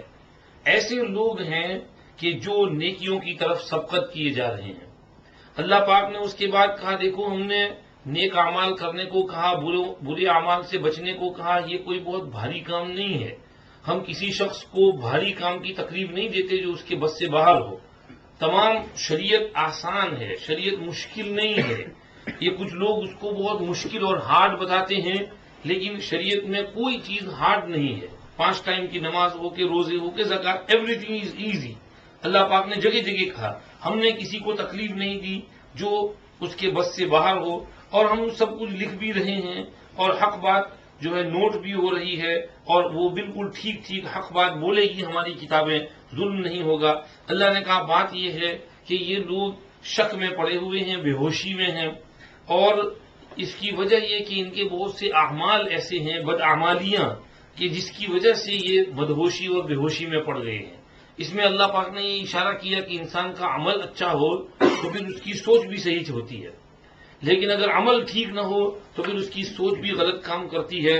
جب فاسق فاجر آدمی اللہ پر اعتراض کرتا پھرتا ہے کیونکہ اس کے دماغ میں ہی فسق و فجور اور گناہ گھسا ہوا ہے، تو تو عمل جو ہے برے عمل کا بھی بہت برا اثر پڑتا ہے سوچ اور ذہنیت کے اوپر بھی. اللہ پاک فرماتے ہیں یہ لوگ جو شکوک شبہات کرتے ہیں بے ہوشی میں پڑے ہوئے ہیں تو اس کی وجہ یہ بھی ہے کہ ان کے برے اعمال جو ہیں وہ ان کا برا کر رہے ہیں. حتیٰ اذا اخذنا مترفیہم بالعذاب، اللہ فرماتے ہیں ہاں ان کے عیش پرستوں کو ہم جب عذاب میں پکڑتے ہیں تو وہ چلانے لگتے ہیں. برما میں بھی کیا ہوا؟ اللہ اللہ قیامت آ گئی. اور ابھی ہم جاتے ہوئے 5 لائیو ریڈیو سن رہے تھے تو اس پہ برما سے کوئی رپورٹ دے رہا تھا تو اس میں اس نے کہا کہ یہ جو کچھ ہوا تو صرف غریب نہیں بلکہ جو بڑے بڑے امیر تھے ان پر بھی بہت آفت آئی. ان کے مکان بڑے بڑے مکانات شاندار مکانات کی چھتیں اڑ گئیں اور سمجھیے کہ درخت جو ہیں اس نے رستے بلاک کر دیے اور پتہ نہیں کیا کیا گاڑیاں اڑ گئیں پانی مکانات میں گھس گیا. بہرحال جو بھی ہو اللہ پاک یہاں یہ کہہ رہے ہیں کہ جب ہماری پکڑ آتی ہے تو اس پکڑ میں سمجھیے کہ عیش پرست لوگ بھی پکڑے جاتے ہیں. یہ نہیں کہ صرف غریب لوگ ہی بیچارے اس میں پھنستے ہیں. بہت سے جو عیش پرست ہوتے ہیں اور مالدار ہوتے ہیں اور عیاشی میں لگے ہوتے ہیں آسودہ حال ہوتے ہیں ان پر بھی وہ آفت آ پڑتی ہے. تو ہم نے ان کے آسودہ لوگوں کو اور عیش پرست اور خوشحال لوگوں کو اپنی آفت میں پکڑا تو اچانک وہ چلانے لگے اور چیخنے لگے ہائے واویلا شور مچانے لگے. اللہ نے کہا لا تجأروا اليوم، آج چلاؤ نہیں، بے شک تم ہم سے آج چھوٹ نہیں سکتے. اب یہ اگر سمجھیے کہ جن کے اوپر پکڑ آتی ہے اگر اللہ کا انکار کرنے والے ہیں کفر اور شرک کرنے والے ہیں تو ان کے حق میں تو وہ آفت ہے. لیکن اگر وہ اللہ کو ماننے والے ہیں اور سمجھیے کہ اطاعت شعار ہیں اور مسلمان ہیں تو ان کے حق میں وہ آفت نہیں بلکہ رحمت ہے. اور اللہ پاک اس بہانے سے ان کو لے لیتے ہیں ان کو تھوڑی سی تکلیف کے ذریعے ان کے درجات بلند کر دیتے ہیں. ان کے چھوٹے موٹے گناہ اللہ دھو دیتے ہیں بخشش ہو جاتی ہے درجات بلند ہو جاتے ہیں. حضرت عمر بن الخطاب رضی اللہ عنہ کے زمانے میں سن 18 ہجری میں شام کے علاقے میں طاعون امواس آیا. اس طاعون میں تقریباً 30,000 افراد دمادم یکے بعد دیگر انتقال کرتے ہیں. روزانہ کتنے کتنے جنازے اٹھتے تھے. حضرت معاذ بن جبل رضی اللہ عنہ ان کی 2 بیویاں ان کے بیٹے بھی اس طاعون میں انتقال کر گئے. اور اس وقت کچھ لوگ بولتے تھے یہ اللہ کا عذاب ہے. تو حضرت معاذ رضی اللہ عنہ نے فرمایا کہ تم لوگ اس کو عذاب کیسے کہتے ہو؟ عذاب تو اس کو ہوتا ہے جو نافرمان ہو. جو فرما بردار بندے ہوں ان کو عذاب نہیں ہوتا، ان کے لیے تو یہ رحمت ہے. اور کہتے تھے اللہ تو اس طاعون میں ہی مجھے اٹھا لے تاکہ اس میں شہادت کا جو اجر ہے وہ مجھے نصیب ہو. چنانچہ ان کی دعا قبول ہوئی اور اس طاعون میں ہی وہ انتقال کر کے شہادت کا درجہ ملا. تو اللہ یہاں فرماتے ہیں کہ جو عیاش بدماش اور عیش پرست ہوتے ہیں ان کو جب ہم عذاب اور پکڑ میں پکڑتے ہیں تو وہ چلانے لگتے ہیں. اور بات بھی یہی ہے کہ جو جتنا زیادہ عیش پرست ہوتا ہے دنیا دار ہوتا ہے اس کا دل دنیا سے لگا ہوتا ہے. ذرا سی دنیا اس سے چھوٹے اس کا ذرا دنیا کا نقصان ہو تو ہائے واویلا چیخ پکار چلانا شروع کر دیتا ہے. ذرا طوفان آیا اور چھت پر سے 2-4 سلیٹ گری تو چلانا چیخنا شروع کر دیتا ہے اتنا نقصان ہو گیا اور یہ وہ روفر کو یہ دینا پڑے گا نہ وہ دینا پڑے گا اور یہ نقصان وہ نقصان. تو دنیا کا نقصان ذرا سا ہو تو چلانے لگتا ہے کیونکہ اس کو دنیا پیسوں سے محبت ہے. اللہ فرماتے ہیں جب ہماری پکڑ آتی ہے تو ہم کہتے ہیں لا تجأروا اليوم، اب چلاؤ نہیں. انکم منا لا تنصرون، تم ہم سے چھوٹ نہیں سکتے بھاگ کر کہیں جا نہیں سکتے. قد کانت آیاتی تتلی علیکم، میری باتیں تمہارے سامنے پڑھی جاتی تھیں لیکن تم اپنی ایڑیوں کے بل بھاگتے تھے. بجائے سننے کے لیے آنے کے ایڑیوں کے بل بھاگتے تھے کہ اس کو نہیں سننا ہے اور اس کو چھوڑو، اس کی طرف توجہ نہ دو، قرآن پاک کی طرف توجہ نہ دو. اگر کسی نے قرآن کھول بھی دیا تو تمہارا ذہن اس کو قبول نہیں کرتا تھا. اللہ معاف کرے بعض سمجھیے فاسق فاجر مسلمانوں کا بھی یہ حال ہو جاتا ہے. ان کو قرآن کی کیسٹ سنائی جائے تو یار بند کرو اس کو گانا رکھو تو ان کو گانا اچھا لگتا ہے. تو یہ ہوا ہماری آیتیں پڑھی جائیں تو ایڑی کا بل لوٹنا اور بھاگنا کہ یہ نہیں چاہیے وہ سننے کو چاہیے. تو ہماری آیتیں پڑھی جاتی تھیں لیکن تم اپنی ہیلز کے اوپر بھاگتے تھے اور اس کو پسند نہیں کرتے تھے. مستكبرین، اور تمہارے دلوں میں کبر اور پرائڈ اور ارگنس تھا. به سامرا تہجرون، اس کے ساتھ تم یہ قصہ گوئی کرتے تھے چھوڑ کر جاتے ہوئے. یعنی راتوں کو تمہاری مجلسیں لگتی تھیں. جیسے آج کل ویدر اچھا ہے، گرمی ہے، تو باہر لوگ بیٹھتے ہیں، گورے جو ہیں باہر بیٹھ کے شراب پیتے ہیں، اور دوسرے لوگ جو ہیں باہر فٹ بال کھیلتے ہیں، ینگسٹرز، اور کچھ اور باہر گھاس پر بیٹھ کر کے گپے شپے مارتے ہیں شام کو دیر تک، 9-10 بجے مغرب تک. تو یہ گپے مارنا جس طرح یہاں کا رواج ہے، تو وہاں پر عرب ممالک میں تو گرمی زیادہ ہوتی ہے، تو وہاں ایسا کرتے تھے کہ رات کو اندھیرا ہو جائے اس کے بعد بھی بیٹھے بیٹھے گپ شپ لگتے تھے، حقہ لگتا تھا، محفل لگی ہوتی تھی اور ان میں باتیں ہوتی تھیں. تو یہ گپے لگانا رات کو گزرے دیر تک، اس کو سمر کہتے ہیں. اصل میں سمر کے لغوی معنی ہے چاند کی چاندنی. چونکہ یہ لوگ چاندنی میں بیٹھتے تھے اور اجالے کے اندر ذرا بیٹھ کر کے اپنا لطف اندوز ہوتے تھے. ستارے ہیں، چاند ہے، چاندنی ہے، اجالا ہے، تو اس میں یہ لوگ سمجھیے کہ بیٹھ کر کے اپنا ٹائم پاس کرتے تھے. تو اس لیے اس چاند کی چاندنی سے یہ قصہ گوئی کرنے اور گپ شپ لگانے کو سمر کہا گیا. نبی پاک صلی اللہ علیہ وسلم نے ایک حدیث کے اندر اس سے منع فرمایا. نہا رسول اللہ صلی اللہ علیہ وسلم عن السمر بعد العشاء. آپ صلی اللہ علیہ وسلم نے عشاء کے بعد گپ شپ مارنے اور قصہ گوئی کرنے سے منع فرمایا، اس لیے کہ لمبی دیر گپے ماریں گے تو تہجد کی نماز چھوٹے گی. ہمارے زمانے میں تہجد نہیں تو فجر چھوٹے گی، اس لیے فرمایا عشاء کے بعد جلدی سو جاؤ. گپے لگانے کے اندر، کہانیوں کے اندر اور قصوں کے اندر اور سمجھیے کہ سٹوریز کے اندر اپنا ٹائم ویسٹ مت کرو. تو اللہ نے فرمایا کہ تم تکبر کے ساتھ رات کو جب قصہ گوئی ہوتی تھی تو اس قصہ گوئی میں قرآن کی مذاق اڑاتے تھے. جیسے کہ دوست بیٹھے ہوں تو ان میں ٹاپک کیا چلتا ہے، ان کا جو دشمن ہو اس کی غیبتیں ہوتی ہیں کہ وہ ایسا اور وہ ایسا اور اس کی باتیں ایسی اور اس کا ایسا. تو یہ مشرک جب بیٹھتے تھے تو محمد اور قرآن اور صاحب قرآن دونوں کی سمجھیے کہ غیبتیں کرتے تھے، تکبر کے ساتھ ان کے بارے میں کہانیاں بناتے تھے، اور سمجھیے کہ بجائے قرآن کو ماننے اور محمد کی سنت پر چلنے کے ان کو چھوڑتے تھے اور دوسری راہ اختیار کرتے تھے. اللہ پاک اب کہتے ہیں کہ ایسی حرکتیں یہ کیوں کرتے ہیں مشرک کافر. فرمایا فلم یدبروا القول. 5 میں سے ایک وجہ ہوگی، یا تو انہوں نے اس کلام پاک میں دھیان نہیں دیا، اس کو دھیان سے انہوں نے پڑھا نہیں، اس لیے وہ کہتے ہیں کہ قرآن نہیں، اللہ کا کلام نہیں ہے، یہ بیکار باتیں ہیں، نعوذ باللہ بکواس ہے. یا نمبر 2، ام جاءہم ما لم یأت آباؤہم الاولین. ان کے پاس ایسی چیز آ گئی جو پہلے ان کے باپ دادوں کے پاس نہیں آئی تھی. یعنی انہوں نے یہ سمجھ رکھا ہے کہ کوئی نئی چیز آ گئی ہے، اس سے پہلے کبھی کوئی رسول آیا ہی نہیں، کبھی کوئی کتاب اتری ہی نہیں. کیا انہوں نے موسیٰ علیہ السلام کا نام نہیں سنا، عیسیٰ علیہ السلام کا نام نہیں سنا؟ کیا انہوں نے ابراہیم علیہ السلام کا نام نہیں سنا، حضرت نوح علیہ السلام، آدم علیہ السلام پیغمبروں کے نام نہیں سنے؟ تو جیسا کلام اور جیسی نصیحت اور جیسے پیغمبر پہلے آتے تھے وہی آ رہے ہیں، تو بڑا پھر کیوں یہ انکار کر رہے ہیں؟ یہ دوسرا ریزن بھی نہیں ہو سکتا کہ ان کے پاس کوئی سم تھنگ نیو آ گیا ہو جو پہلے کبھی نہ آیا ہو. ام لم یعرفوا رسولہم فہم لہ منکرون. یا نمبر 3، تیسری وجہ یہ کہ اپنے رسول کو پہچانتے نہیں، اس لیے وہ انکار کر رہے ہیں.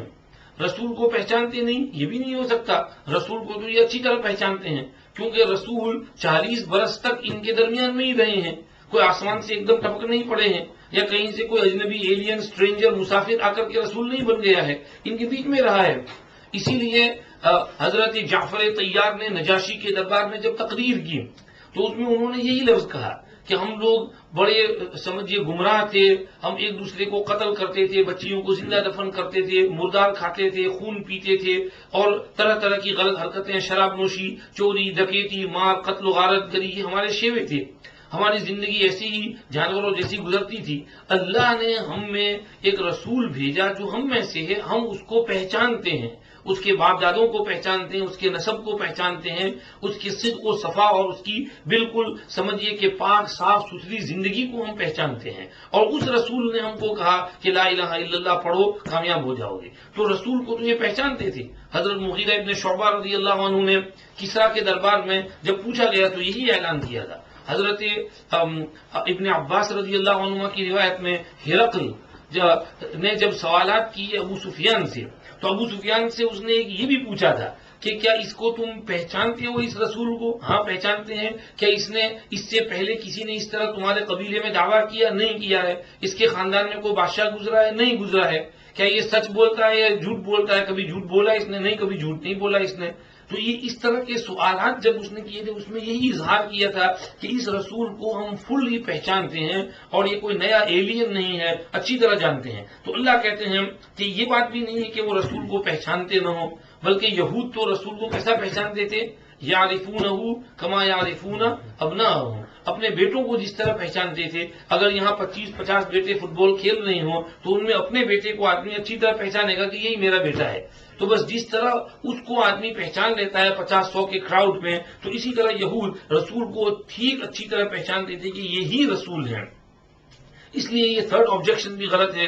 آگے ہم یقولون بھی جنہ، یا یہ کہتے ہیں کہ چوتھی بات کہ یہ محمد کو کچھ جنون ہو گیا ہے، کہ محمد کو ہم جانتے تو ہیں لیکن اس کو کچھ دیوانگی ہو گئی ہے، کچھ جنون لگ گیا ہے اس کو، اس لیے وہ ایسی باتیں کرتا ہے. نعوذ باللہ. اللہ پاک دوسری جگہوں پر کہتے ہیں کہ وما هو بقول شاعر ولا بقول کاہن، اور مجنون کی باتیں نہیں ہیں. وَيَقُولُونَ إِنَّهُ لَمَجْنُونٌ وَمَا هُوَ إِلَّا ذِكْرٌ لِلْعَالَمِينَ. تو یہ جنہ اور جنون والی باتیں جو ہیں وہ بھی غلط ہیں، کیونکہ جو آدمی میڈ ہوتا ہے، انسین ہوتا ہے، پاگل ہوتا ہے، اس کو تو ساری دنیا پہچانتی ہے. اس کی حرکتیں، اس کی بول چال، اس کی وضاقتہ، اسے سب پہچان جاتے ہیں کہ بھئی اس سے تو دور رہو، یہ تو جو ہے جنون والا ہے، پاگل ہے. افلاطون حکیم کہیں پر جا رہے تھے، سامنے سے کوئی پاگل جا رہا تھا، تو اس پاگل نے ان کو سلام دیا. تو حکیم افلاطون گھر آئے اور انہوں نے جنون کی دوا کھائی. انہوں نے کہا کہ یار اس پاگل نے مجھے سلام کیوں کیا، کہ مجھے اس نے پاگل سمجھا ہے؟ کہ میں تو کہیں پاگل نہیں ہو گیا، مجھے جنون ہو گیا ہو تو جنون کی دوائی کھاتے تھے.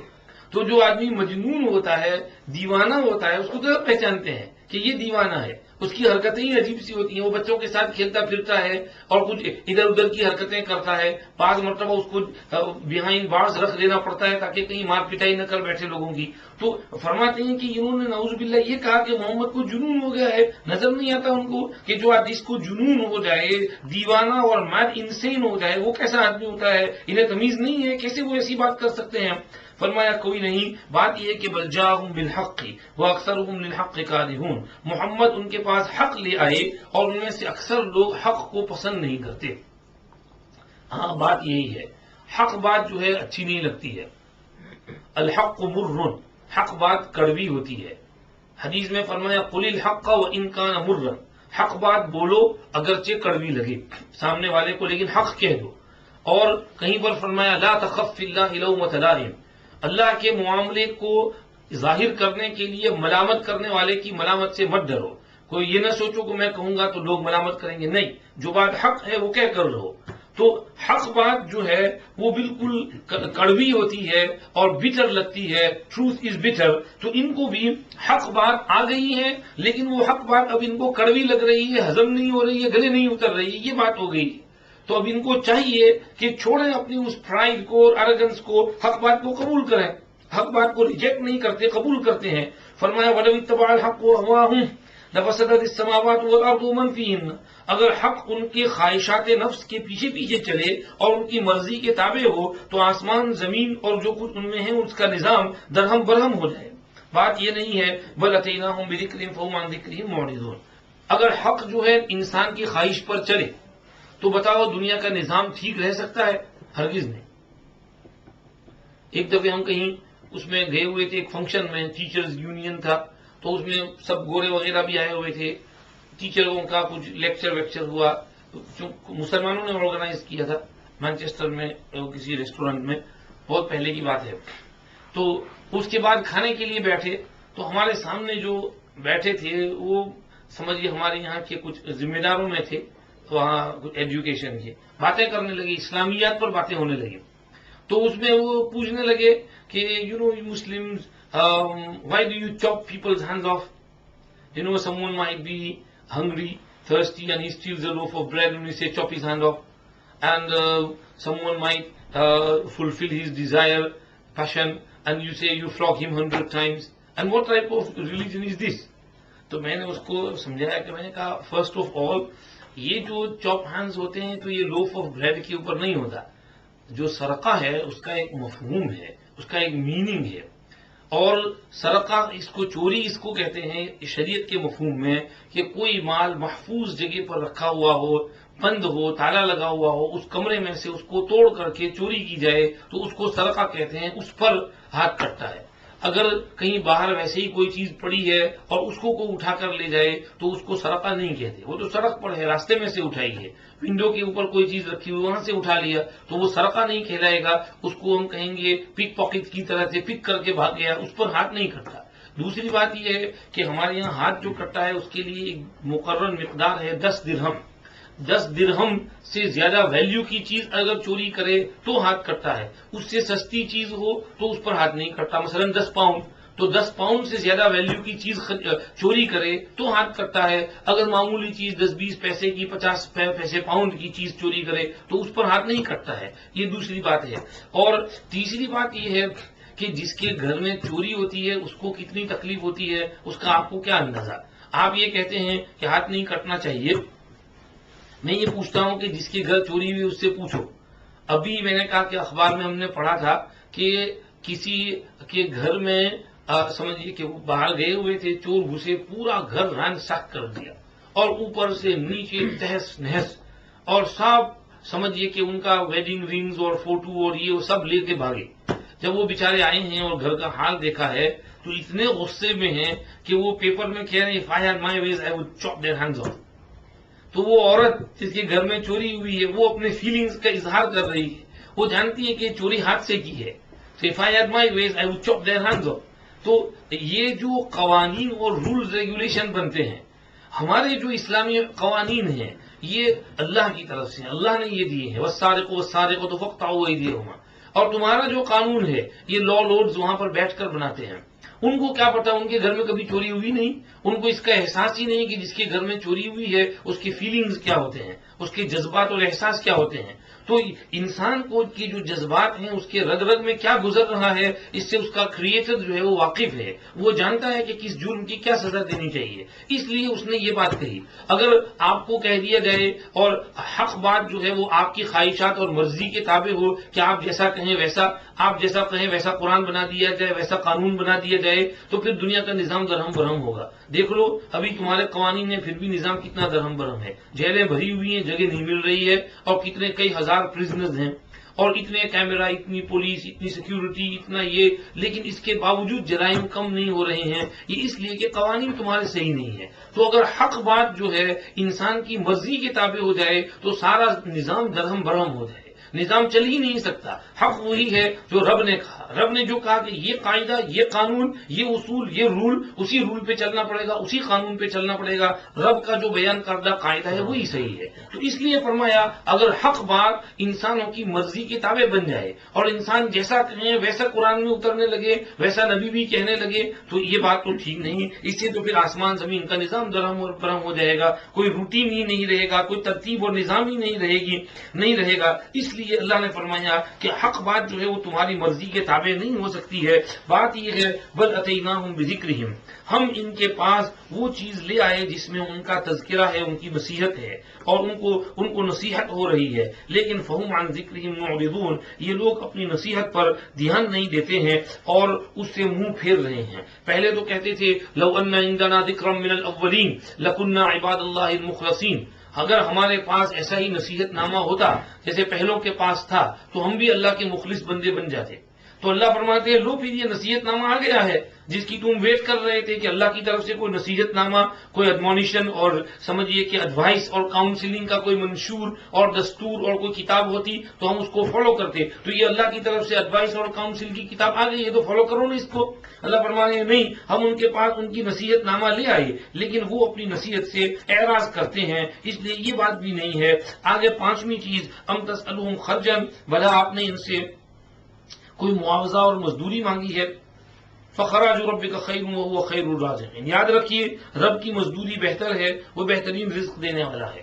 ام تسألہم خرجا، اللہ فرماتے ہیں دوسری چیز قل ما اسألکم علیہ من اجر وما انا من المتکلفین، کہو میں تم سے اس محنت پر کوئی مزدوری نہیں مانگتا اور میں تکلف کرنے والوں میں سے نہیں ہوں۔ قل لا اسألکم علیہ اجرا ان هو الا ذکری للعالمین، کہیں پر فرمایا اتبعوا من لا يسألکم اجرا وهم مهتدون، تو پیغمبر جو آتا ہے اپنی تبلیغ پر مخلوق سے پیسے نہیں مانگا کرتا، وہ فی سبیل اللہ فری میں تبلیغ کرتا ہے۔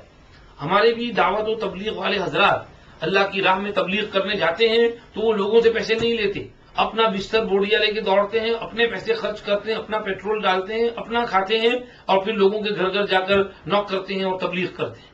تو یہ جو اللہ کے دین کا جو کام کرنے والے ہوتے ہیں ان کا طریقہ یہی ہے کہ وہ اپنی طرف سے اپنا پیسہ خرچ کر کے فی سبیل اللہ کام کریں۔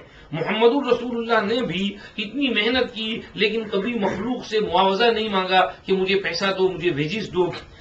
یہ لوگ جو آپ کو مانتے نہیں، کیا اس کی وجہ یہ ہے کہ آپ نے ان سے کوئی بہت بھاری مزدوری مانگ لی ہے، پیسے مانگ لیے ہیں کہ وہ اس پیسے کو اور اس فیس کو اور اس ویجز کو پے نہیں کر سکتے، اس لیے آپ کو فالو نہیں کر رہے ہیں؟ نہیں، یہ بات بھی نہیں ہے، کیونکہ آپ تو جانتے ہیں کہ آپ کے رب کے یہاں جو مزدوری اور جو معاوضہ ملنے والا ہے وہ بہتر ہے اور وہ بہترین رزق دینے والا ہے۔ آپ کو اس دنیاوی پیسے اور مال اور متاع اور دولت کی کیا ضرورت ہے؟ آپ نے کبھی ان سے ایک پیسہ بھی نہیں مانگا ہے۔ اللہ فرماتے ہیں بات یہ ہے کہ وَإِنَّكَ لَتَدْعُوهُمْ إِلَىٰ صِرَاطٍ مُّسْتَقِيمٍ، بے شک آپ ان کو بلاتے ہیں سیدھی راہ کی طرف۔ وَإِنَّ الَّذِينَ لَا يُؤْمِنُونَ بِالْآخِرَةِ عَنِ الصِّرَاطِ لَنَاكِبُونَ، اور بے شک جو لوگ آخرت کو نہیں مانتے وہ راہ سے ٹیڑھے ہوئے جا رہے ہیں۔ وَإِنَّكَ لَتَدْعُوهُمْ إِلَىٰ صِرَاطٍ مُّسْتَقِيمٍ، آپ ان کو بلاتے ہیں صراط مستقیم کی طرف۔ محمد الرسول اللہ صلی اللہ علیہ وسلم انتھک محنت کرتے تھے، کبھی مزدوری نہیں مانگتے تھے، کیا کرتے تھے؟ راہ حق کی طرف بلاتے تھے۔ فرماتے تھے میری مثال تمہاری مثال ایسی ہے جیسے ایک شخص نے ایک سمجھیے سردی اور ٹھنڈی والی رات میں آگ جلائی ہاتھ سینکنے کے لیے۔ وہ بیٹھا ہاتھ سینکنے کے لیے تو وہاں پر بہت سے مچھر اور موکس اور پروانے آئے اور اس آگ میں گرنے لگے۔ اس نے دیکھا کہ تو جل پڑیں گے تو وہ ان کو ہاتھ سے اڑا رہا ہے کہ آگ میں مت گرو جل جاؤ گے، مت گرو جل جاؤ گے۔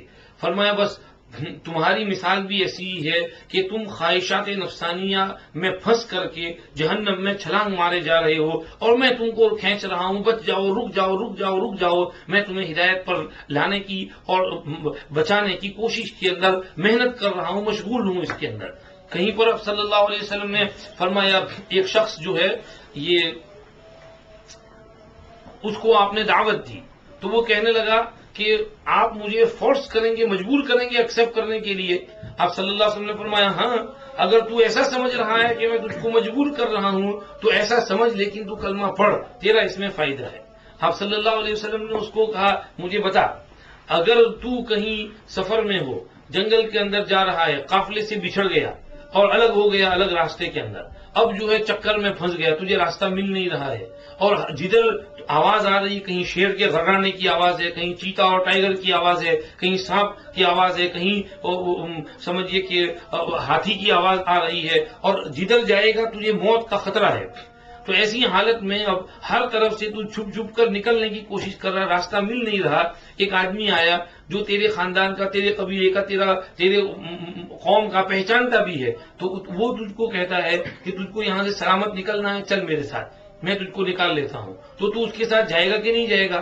کہا بالکل ضرور جاؤں گا جان بچانے کے لیے۔ فرمایا اس وقت تو اس سے زیادہ خطرناک چیز میں، مصیبت میں پھنسا ہوا ہے اور میں تجھ کو اس سے نکالنے کی کوشش کر رہا ہوں، چل میرے ساتھ، کلمہ پڑھ، تو اس سے بڑی مصیبت سے بچ جائے گا۔ اس نے کلمہ پڑھ لیا، بعد میں کہتا تھا کہ میرے ساتھ ایسے آدمی نے گفتگو کی کہ میں اس سے حجت بازی نہیں کر سکا، ان کی بات بالکل صحیح تھی کہ وہ دوزخ والے راستے میں زیادہ خطرے تھے، وہ مجھے اس راستے سے بچانا چاہ رہے تھے۔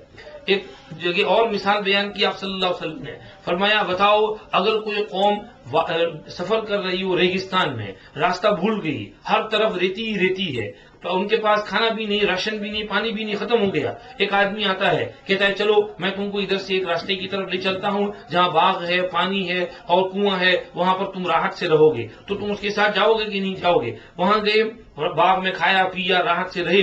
اس نے کہا کہ چلو اس سے آگے ایک اور بہتر اس سے جگہ ہے، وہاں میں تم کو لے چلتا ہوں۔ اب کچھ لوگوں نے کہا کہ ہاں بھائی انہوں نے پہلے بھی ہم کی رہنمائی کی تھی، چلو ہم اس کے ساتھ چلتے ہیں۔ دوسروں نے کہا نہیں، ہمیں یہاں زیادہ سکون اور آرام ہے۔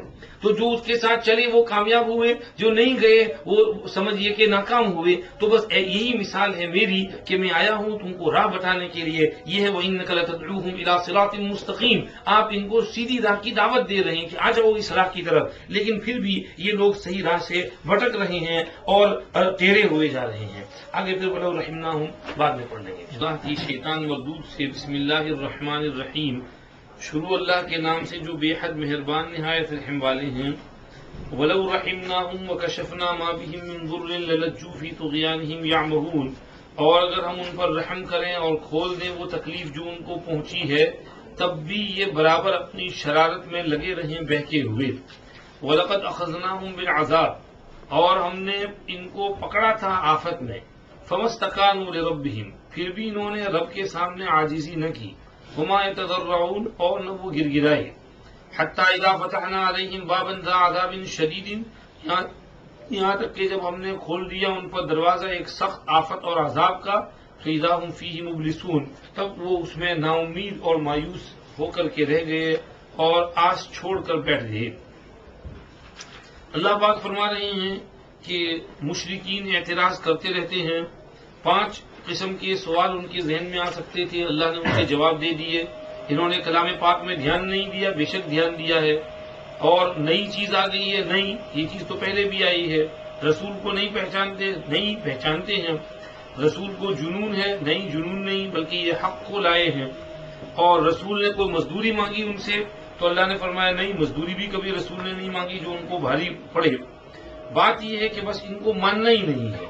آپ تو ان کو سیدھی راہ کی طرف بلا رہے ہیں، مگر یہ سیدھی راہ کو پسند نہیں کرتے ہیں. اللہ فرماتے ہیں کہ جو لوگ آخرت کو نہیں مانتے وہ راہ سے ٹیڑے ہوئے جا رہے ہیں. علامہ عثمانی رحمۃ اللہ علیہ لکھتے ہیں یعنی آپ کے صدق اور امانت کا حال سب کو معلوم ہے. جو کلام آپ لائے ہیں اس کی خوبیاں اظہر من الشمس ہیں. معاذ اللہ آپ کو خلل دماغ نہیں، ان سے کسی معاوضے کے طالب نہیں. جس راستے کی طرف آپ بلاتے ہیں بالکل سیدھا اور صاف راستہ ہے، جس کو ہر سیدھی عقل والا بسہولت سمجھ سکتا ہے. کوئی اینچ پینچ نہیں، ٹیڑھا ترچھا نہیں. ہاں، اس پر چلنا انہی کا حصہ ہے جو موت کے بعد دوسری زندگی مانتے ہوں اور اپنی بد انجامی سے ڈرتے ہوں.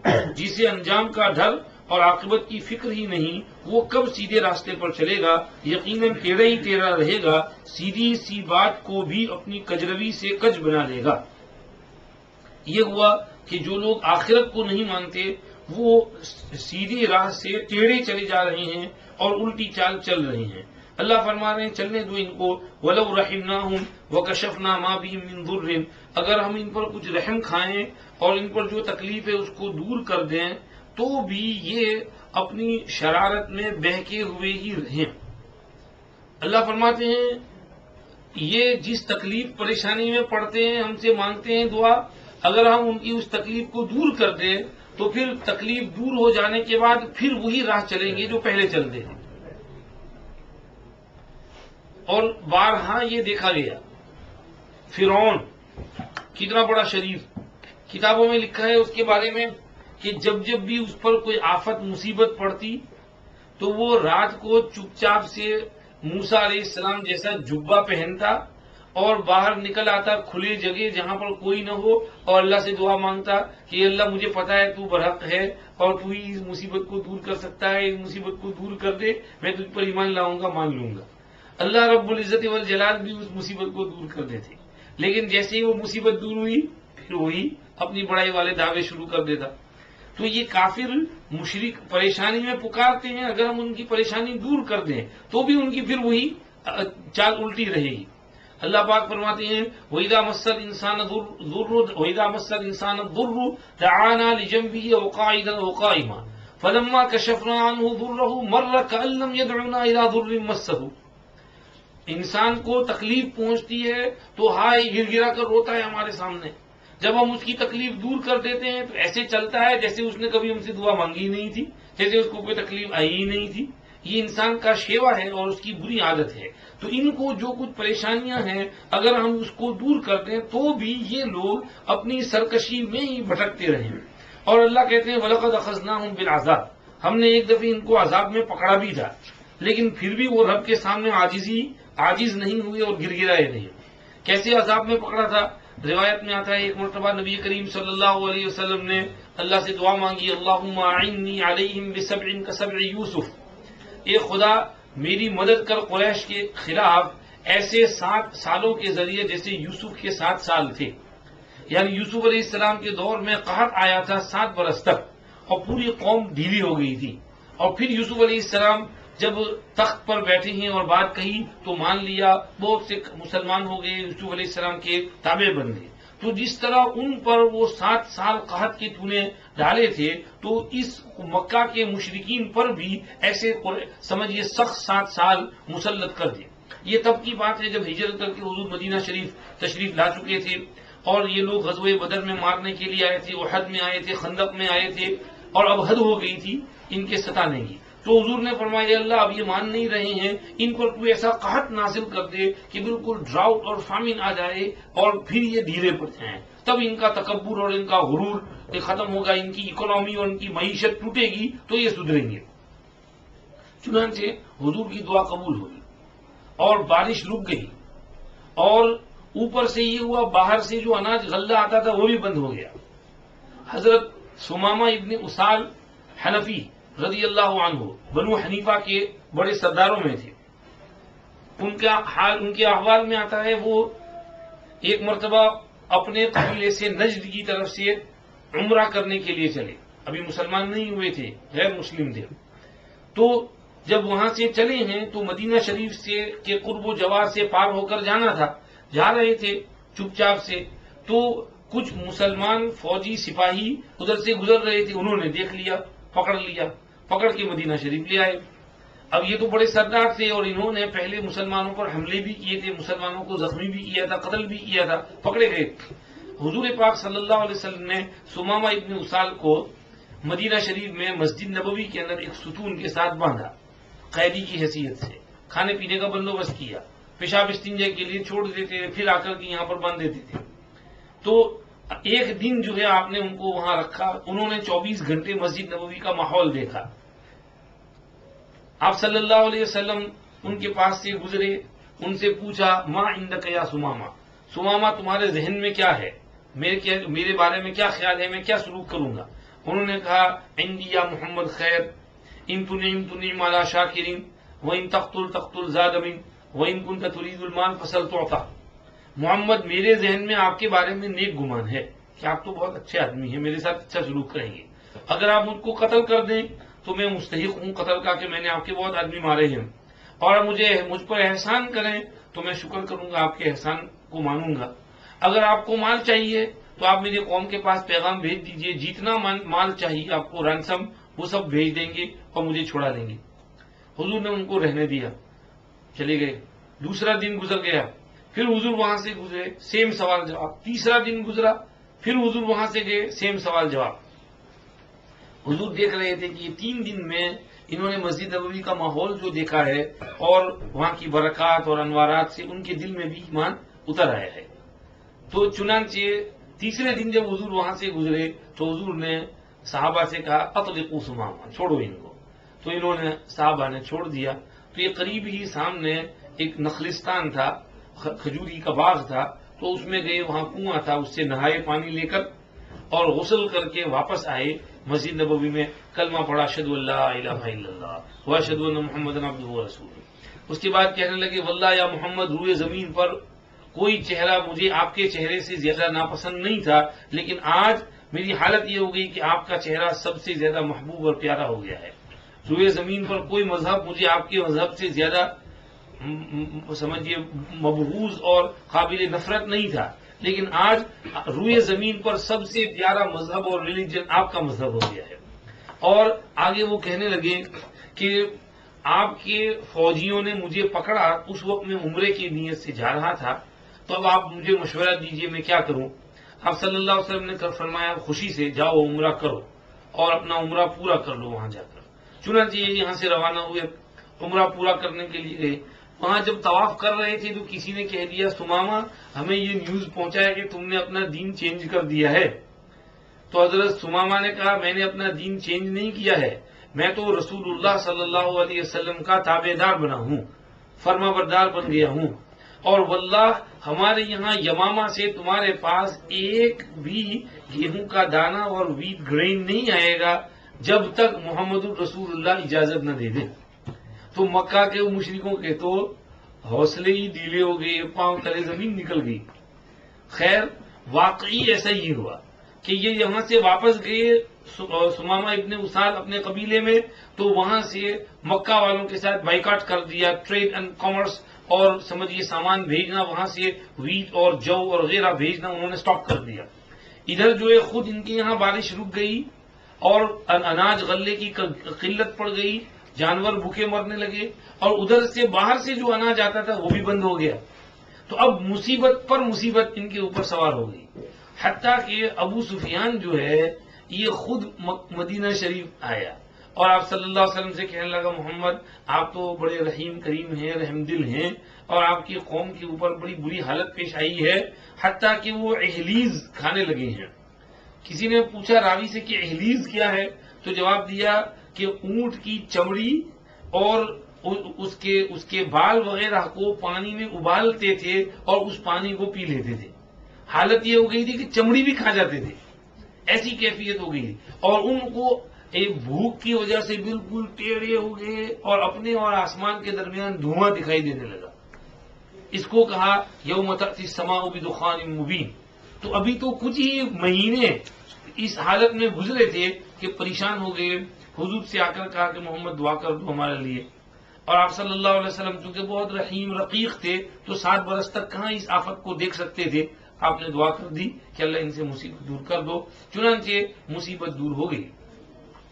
لیکن جیسے اللہ نے کہا کہ للجوا فی طغیانہم یعمہون، کہ وہ اپنی اسی الٹی چال چلیں گے، کھانا پینا، بارش برس گئی، اناج آ گیا، اچھی طرح کھانے پینے لگے، آسودہ حالی ہو گئی، تو پھر وہی اپنی وہی رفتار، وہی بے ڈھنگی جو پہلے تھی سو اب بھی ہے، وہی حالت شروع ہوگی۔ اللہ نے اس کو کہا وَلَقَدْ أَخَذْنَاهُمْ بِالْعَذَابِ، ہم نے ان کو ایک آفت میں پکڑا تھا، فَمَسْتَكَانُوا لِرَبِّهِمْ، لیکن یہ رب کے سامنے ڈھیلے نہیں پڑے تھے، وَمَا يَتَضَرَّعُونَ، اور گرگرا نہیں رہے تھے، عاجزی نہیں کر رہے تھے رب کے سامنے، بلکہ وہی اکڑ پھون اور وہی چھاتی دوبارہ نکال لی اور اللہ کے سامنے سمجھیے ضد کرنے لگے۔ حتیٰ اذا فتحنا علیہم بابا ذا عذاب شدید، حتیٰ کہ جب ہم نے ان پر سخت عذاب کا دروازہ کھولا تو وہ اس میں نا امید ہو کر کے رہ گئے۔ آج کل ہمارے یہاں بھی آفت تھوڑے سمجھیے کہ پریشانی آئی ہوئی ہے، اناج غلے کی، چاول کتنے مہنگے ہو گئے، ڈبل سے زیادہ پرائس ہو گئی، کبھی 18-19 پاؤنڈ کی بوریاں ہوتی تھی تو اب تو 35-40، بلکہ بعض جگہوں پر 50 پاؤنڈ کی ایک بوریا، 20 کلو چاول 50 پاؤنڈ کے، اور وہاں سے ہندوستان سے بھی چاول کو باہر ایکسپورٹ کرنا ممنوع کر دیا۔ تو سمجھیے بہت سی جگہوں پر اس میں ٹائم میگزین کے اندر پورا دیا ہوا تھا دنیا میں سب سے زیادہ چاول کہاں کھائے جاتے ہیں اور پیداوار کہاں زیادہ ہوتی ہے، تو نمبر 1 سب سے زیادہ چاول جو کھائے جاتے ہیں چائنا میں، اور اس کے بعد نمبر 2 انڈیا میں، اور پروڈکشن جو ہے ان کا کم ہے اور ان کی خوراک زیادہ ہے۔ چائنا میں پروڈکشن کم ہوتا ہے اور استعمال زیادہ ہے، تو وہ جو کمی ہے وہ کہاں سے پوری کرتے ہیں؟ انڈیا سے، پاکستان سے، بنگلہ دیش سے، برما سے، اور ان ممالک میں، اور یو ایس سے۔ لیکن یو ایس کی طرف کے جو چاول آتے ہیں وہ میکسیکن چاول، بڑے بڑے موٹے چاول ہوتے ہیں، کیریبینز کے چاول ہوتے ہیں، وہ ہمیں اچھے نہیں لگتے، ہمیں تو وہ باسمتی جو ہیں وہ اچھے لگتے ہیں۔ تو وہاں پر بھی اس طرح اب یہ ایک چاول ایک چیز ہے اور اس میں اتنی گھٹ پڑ گئی تو اس میں ہم پریشان ہو گئے اور اس کی پرائس بڑھ گئی، تو وہاں پر ان کا کیا حال ہوا ہوگا کہ وہاں پر پریشانی آئی۔ اللہ نے کہا ہم نے ان کو پکڑا ایک آفت کے اندر، ان کی اکانومی کو ہم نے ذرا سکویز کیا کہ تاکہ یہ ڈھیلے ہوں، لیکن پھر بھی ڈھیلے نہیں ہوئے، وہی اکڑ پھون جو ہے ان کی وہی برقرار رہی اور باقی رہی۔ ان کو بھی سمجھنا چاہیے کہ اگر تمہارے اوپر آفت آئے تو بجائے اپنی اکڑ دکھانے کے اللہ کے سامنے گر گرانا چاہیے۔ اگر گر گرائیں گے تو اللہ پاک جو ہے کچھ رستے نکالیں گے، اور اگر اکڑ ہی پر قائم رہیں گے تو اللہ فرماتے ہیں پھر یہ حالت ہو جائے گی جب ہم نے ان پر سخت عذاب کا دروازہ کھول دیا تو وہ اس میں نا امید ہو کر رہ گئے، ہمت ہار کے بیٹھ گئے۔ سخت عذاب کے دروازے سے کون سے عذاب کا دروازہ مراد؟ بعضوں نے کہا دنیا میں، اس لیے کہ دنیا میں ہی ان پر آفتیں آئیں اور سمجھیے کہ مسلمانوں کے ساتھ لڑائی اور مقابلے کے اندر یہ کبھی جیت نہیں سکے اور ہمیشہ شکست پہ شکست ہوئی۔ جیسے غزوہ بدر میں ہوا تھا کہ غزوہ بدر میں ان کے بڑے بڑے سردار مارے گئے تو کتنی عورتوں نے اپنے گھروں میں سمجھیے کہ ماتم کیا، کتنی عورتوں نے اپنے سر منڈوا دیے، اپنے گھال پیٹے، اپنے گریبان چاک کیے، اور سمجھیے کہ بھوکے پیاسے پریشانی اور ماتم میں کتنے ایام گزارے۔ تو یہ سمجھیے کہ عذاب شدید میں جو پکڑ ہے وہ اس طرح گھر گھر کے اندر ماتم، ہر گھر کے اندر ماتم کا ہو جانا، یہ سخت آفت ہے۔ اور نمبر 2، بعضوں نے کہا اس سے اخروی عذاب مراد ہے کہ دنیا میں تو ہم نے وہ آفت میں پکڑا تھا، پھر چھوڑ دیا ان کو، لیکن جیسے ہی موت ان کی آئی اور وہاں عذاب قبر کے اندر پکڑے گئے، پھر سمجھیے کہ وہ چھوٹ نہیں سکے اور وہاں سخت پکڑ ان کی ہو گئی۔ اس لیے کہ حدیث میں آتا ہے من مات فقد قامت قیامتہ، جو مر جاتا ہے اس کی قیامت قائم ہو جاتی ہے، کیونکہ قبر کے اندر وہ قیامت کے حال احوال شروع ہو جاتے ہیں، کچھ نہ کچھ ریمانڈ سینٹر ہے، پکڑ دھکڑ پوچھ پڑچھ، اور قبر جو ہے یا تو جنت کے باغات میں سے باغیچہ یا جہنم کے گھڑوں میں سے ایک گھڑا، اور جہنم سے وہ لو اور شعلے اور لپٹ جو ہے وہ شروع ہو جاتے ہیں، تو قبر ہی میں پریشانی شروع ہو جاتی ہے۔ تو وہ مراد ہے کہ ہم نے ان پر ایک سخت عذاب کا دروازہ جو جہنم سے متعلق ہے، اور وہاں سے اس کے شعلے اور وہاں سے اس کے سانپ کا اس قبر میں آنا اور ڈسنا اور زہریلے سانپوں کا مسلط ہونا، یہ عذاب قبر جو ہے ہم نے ان پر مسلط کر دیا، تو وہ تبھی اسی وقت اس میں نا امید اور مایوس ہو کر کی ہمت ہار کے بیٹھ گئے۔ یہ ان کی کیفیت ہو گئی۔ اللہ فرماتے ہیں، آگے نیا رکوع شروع ہو رہا ہے، فرماتے ہیں وَهُوَ الَّذِي أَنشَأَ لَكُمُ السَّمْعَ وَالْأَبْصَارَ وَالْأَفْئِدَةَ قَلِيلًا مَا تَشْكُرُونَ۔ اللہ ہی تو ہے جس نے تمہارے کان اور آنکھیں اور دل بنا دیے، تم بہت کم شکر کرتے ہو۔ وَهُوَ الَّذِي ذَرَاكُمْ فِي الْأَرْضِ وَإِلَيْهِ تُحْشَرُونَ، وہی تو ہے جس نے تم کو پھیلا رکھا ہے زمین میں اور اسی کی طرف تم جمع ہو کر جاؤ گے۔ وَهُوَ الَّذِي يُحْيِي وَيُمِيتُ، وہی تو ہے جو زندگی اور دیتا ہے اور موت دیتا ہے۔ وَلَهُ اخْتِلَافُ اللَّيْلِ وَالنَّهَارِ، اور اسی کے لیے رات اور دن کا عدلنا بدلنا ہے۔ افلا تعقلون، کیا تم سمجھتے نہیں؟ بل قالوا مثل ما قال الاولون، نہیں بلکہ یہ تو ایسی بات کہتے ہیں جیسے ان سے پہلوں نے کہی۔ قالوا اذا متنا وكنا ترابا وعظاما انا لمبعوثون، کہتے ہیں جب ہم مر گئے اور ہم مٹی ہو گئے اور ہڈی بن گئے تو کیا ہم دوبارہ زندہ ہو کر اٹھیں گے؟ لقد وعدنا نحن وآباؤنا هذا من قبل ان هذا الا اساطير الاولين، یہ وعدہ کیا جا چکا ہم کو اور ہمارے باپ دادوں کو اس سے پہلے، یہ تو صرف پہلوں کی کچھ نقلیں ہیں اور کہانیاں ہیں اور کچھ نہیں ہیں۔ اللہ فرماتے ہیں وَهُوَ الَّذِي أَنشَأَ لَكُمُ السَّمْعَ، اپنی قدرت اللہ دکھاتے ہیں کہ تمہیں یہ جو کان آنکھ اور دل یہ کس نے دیے ہیں؟ اللہ نے دیے ہیں۔ اب کان کا کام کیا ہے؟ حق بات کو سنے اور یہ آیات تنزیلیہ کو سنے، قرآن کو سنے، قرآن کو پڑھے، اس پر دھیان دے۔ اور آنکھ کا کام کیا ہے؟ آیات تکوینیہ کو دیکھے، خدا کی قدرت میں دھیان دے اور دیکھے خدا نے کیسی یہ چیزیں بنائی ہیں اور اس سے خدا کی ذات اور اس کے وجود پر استدلال کرے۔ اور دل کا کام کیا ہے کہ دل میں سمجھ اور فہم اور عقل ہے تو دل سے سمجھے۔ تو خدا نے تم کو کان دیے تاکہ حق بات سنو، آنکھیں دی تاکہ اللہ کی قدرت میں اور آسمان زمین میں غور کرو، اور دل دیے تاکہ سوچو، لیکن تم شکر نہیں کرتے۔ شکر کیا ہے اس کا؟ کہ یہ کام کرنا جو اللہ نے بتایا۔ اللہ ہی تو ہے جس نے تم کو زمین میں پھیلا رکھا اور اسی کی طرف تم جمع کیے جاؤ گے۔ جب تم وہاں جمع کیے جاؤ گے تو اللہ شکر گزار اور ناشکرے کا فیصلہ کر دیں گے، شکر گزار کو بدلہ دیں گے، ناشکرے کی پکڑ کریں گے۔ وَهُوَ الَّذِي يُحْيِي وَيُمِيتُ، زندگی اور موت اللہ کے قبضے میں ہے، زندہ سے مردہ اور مردہ سے زندہ کرنا، اندھیرے سے اجالا اور اجالا سے اندھیرا کرنا، یہ اللہ کی قدرت اور اس کے قبضے میں ہے۔ جس کے قبضے میں یہ سب چیزیں ہیں تو اس کے لیے تم کو دوبارہ زندہ کر دینا یہ کون سی مشکل بات ہے؟ افلا تعقلون، اتنا بھی تم کو سمجھ میں نہیں آتا کہ تم دوبارہ سمجھیے اٹھنے کا انکار کرتے ہو؟ نہیں، بلکہ بات یہ ہے کہ یہ ایسی بات کو ایک رٹ لگاتے ہیں، ایک کاپی کرتے ہیں، جیسے پہلوں نے کہا تھا۔ پہلوں نے کہا تھا ہم مر جائیں گے، مٹی ہو جائیں گے، ہڈی بن جائیں گے، دوبارہ اٹھیں گے، کیسے اٹھیں گے؟ یہ تو ہم نہیں مانتے ہیں۔ یہ وعدے تو ہم سے ہمارے باپ دادوں سے پہلے ہو چکے ہیں اور یہ تو پہلوں کی کہانیاں ہیں، اس لیے ہمیں ان باتوں کے اوپر یقین نہیں، ہم کو تو ان باتوں پر شک ہے، یہ انہوں نے کہا۔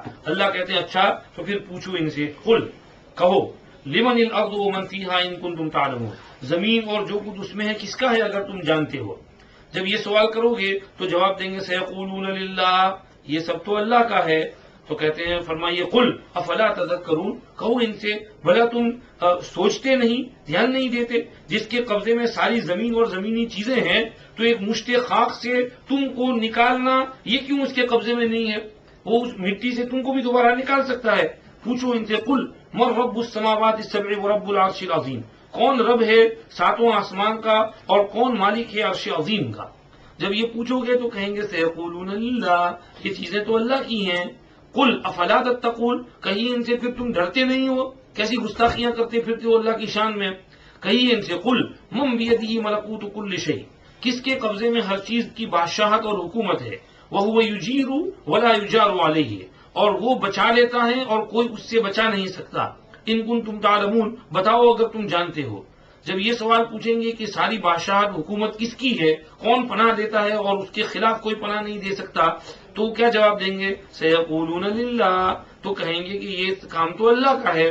تو فرمایا اللہ نے قل فأنا تسحرون، پھر کہاں سے تم پر جادو کیا جا رہا ہے؟ کس نے تم پر جادو کر دیا ہے کہ تم جو ہے ان سب باتوں کو جانتے بوجھتے ہوئے بھی انکار کرتے ہو؟ اللہ فرماتے ہیں بل اتیناہم بالحق، کوئی نہیں، ہم نے ان کے پاس حق بات پہنچا دی، وانہم لکاذبون، اور البتہ بے شک یہ لوگ جھوٹ بول رہے ہیں، اور بس ایک جھوٹ کی رٹ لگائے جاتے ہیں، جھوٹ جھوٹ جھوٹ جھوٹ، اور اسی کی تشہیر کیے جاتے ہیں۔ بات یہ ہے متخذ اللہ من ولد، اللہ نے کسی کو اپنا بیٹا نہیں بنایا، وما کان معہ من الہ، نہ اس کے ساتھ کوئی دوسرا خدا ہے، اذن لذہب کل الہ بما خلق، تب تو ہر خدا اپنی مخلوق کو لے کر بھاگ جاتا، وَلَعَلَى بَعْضُهُمْ عَلَى بَعْضٍ، اور ان میں سے ایک دوسرے پر چڑھائی کرتا اور حملہ کرتا اور غالب آ جاتا اور وکٹری حاصل کر لیتا، ڈیفیٹ دے دیتا دوسرے کو۔ سبحان اللہ عما یصفون، اللہ نرالا ہے، پاک ہے، بے عیب ہے ان کی بتلائی ہوئی باتوں سے۔ عالم الغیب والشہادہ فتعالی عما یشرکون، وہ جاننے والا ہے چھپی ہوئی چیزیں اور کھلی ہوئی چیزیں، جو ویزیبل اور جو انویزیبل ہے۔ فتعالی عما یشرکون، وہ بہت اوپر ہے ان باتوں سے جس کو یہ شریک بتلاتے ہیں۔ اللہ رب العزت والجلال نے اس رکوع میں اپنی قدرت کا اظہار کیا ہے کہ یہ لوگ مانتے نہیں کہ ان کو دوبارہ اٹھنا ہے۔ عجیب بات ہے، یہ کہتے ہیں کہ قبر میں ایک دفعہ چلے گئے، مٹی میں رل مل گئے، ختم، اس کے بعد دوبارہ نہیں اٹھنا ہے۔ حالانکہ اللہ رب العزت والجلال جس کی اختیار میں یہ ساری چیزیں ہیں، ساری زمین، رب آسمان اور عرش عظیم اور ہر چیز کی بادشاہت اس کی، اور جب ان کو پوچھا بھی جائے تو وہ کیا کہتے ہیں؟ یہ سب کس کا ہے؟ اللہ کا۔ اللہ دوسری جگہ بھی کہتے ہیں وَلَئِن سَأَلْتَهُم مَنْ خَلَقَ السَّمَاوَاتِ وَالْأَرْضَ وَسَخَّرَ الشَّمْسَ وَالْقَمَرَ لَيَقُولُنَّ اللَّهُ، ان سے پوچھیں آسمان کس نے بنایا، زمین کس نے بنائی، سورج کس نے بنایا، چاند کس نے کام میں لگایا؟ کہیں گے یہ کام تو اللہ نے کیا ہے۔ تو پھر اس بت کی پوجا کیوں کرتے ہو؟ خود اللہ کی پوجا کرو نہیں، یہ اپنے ہاتھ سے بنایا ہوا بت، اس کے پیچھے تم عبادت کرنے لگ جاتے ہو، عبادت اس کی کرنی چاہیے۔ تو اس کو اللہ کہہ رہے ہیں کہ جب ان کو پوچھا جائے کہ یہ سب بڑے بڑے کام کس نے کیے، تو کہتے ہیں اللہ نے کیا۔ پھر ان سے جب کہا جائے کہ اس چھوٹے سے 6 فٹ کے آدمی کو اللہ دوبارہ قبر سے اٹھائے گا، نہیں نہیں یہ تو نہیں ہو سکتا، یہ کیسے ہو سکتا ہے؟ تو بھئی جو خدا یہ سب کام کر سکتا ہے وہ اس کو بھی کر سکتا ہے، اس میں کون سے تعجب کی بات ہے؟ یہ اللہ پاک یہاں پر اپنا گویا دکھرا رو رہے ہیں، رونا سنا رہے ہیں کہ عجیب انسان ہیں اور عجیب ان کی کیفیت ہے۔ اللہ فرماتے ہیں بات یہ ہے کہ حق ان کے پاس آ گیا، لیکن پھر بھی یہ جھوٹ بولتے رہتے ہیں۔ یہ کہتے ہیں اللہ کے بیٹا ہے، کوئی کہتا ہے اللہ کا بیٹا ہے۔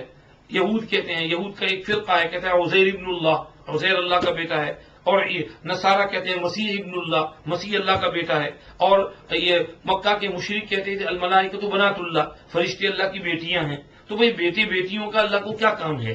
اللہ نے کسی کو اپنا بیٹا بیٹی نہیں بنایا، اور نہ اللہ کے ساتھ کوئی دوسرا خدا ہے، وہ ایک ہے۔ قل هو اللہ احد اللہ الصمد لم یلد ولم یولد ولم یکن له کفوا احد وإلہکم الہ واحد لا الہ الا هو الرحمن الرحیم فاعلم انه لا الہ الا اللہ، دل میں یہ بات بٹھا لو اللہ کے سوا کوئی معبود نہیں۔ تو تمہارا خدا ایک خدا ہے، اس کے ساتھ کوئی دوسرا خدا نہیں۔ اگر 2 خدا ہوتے تو کیا ہوتا؟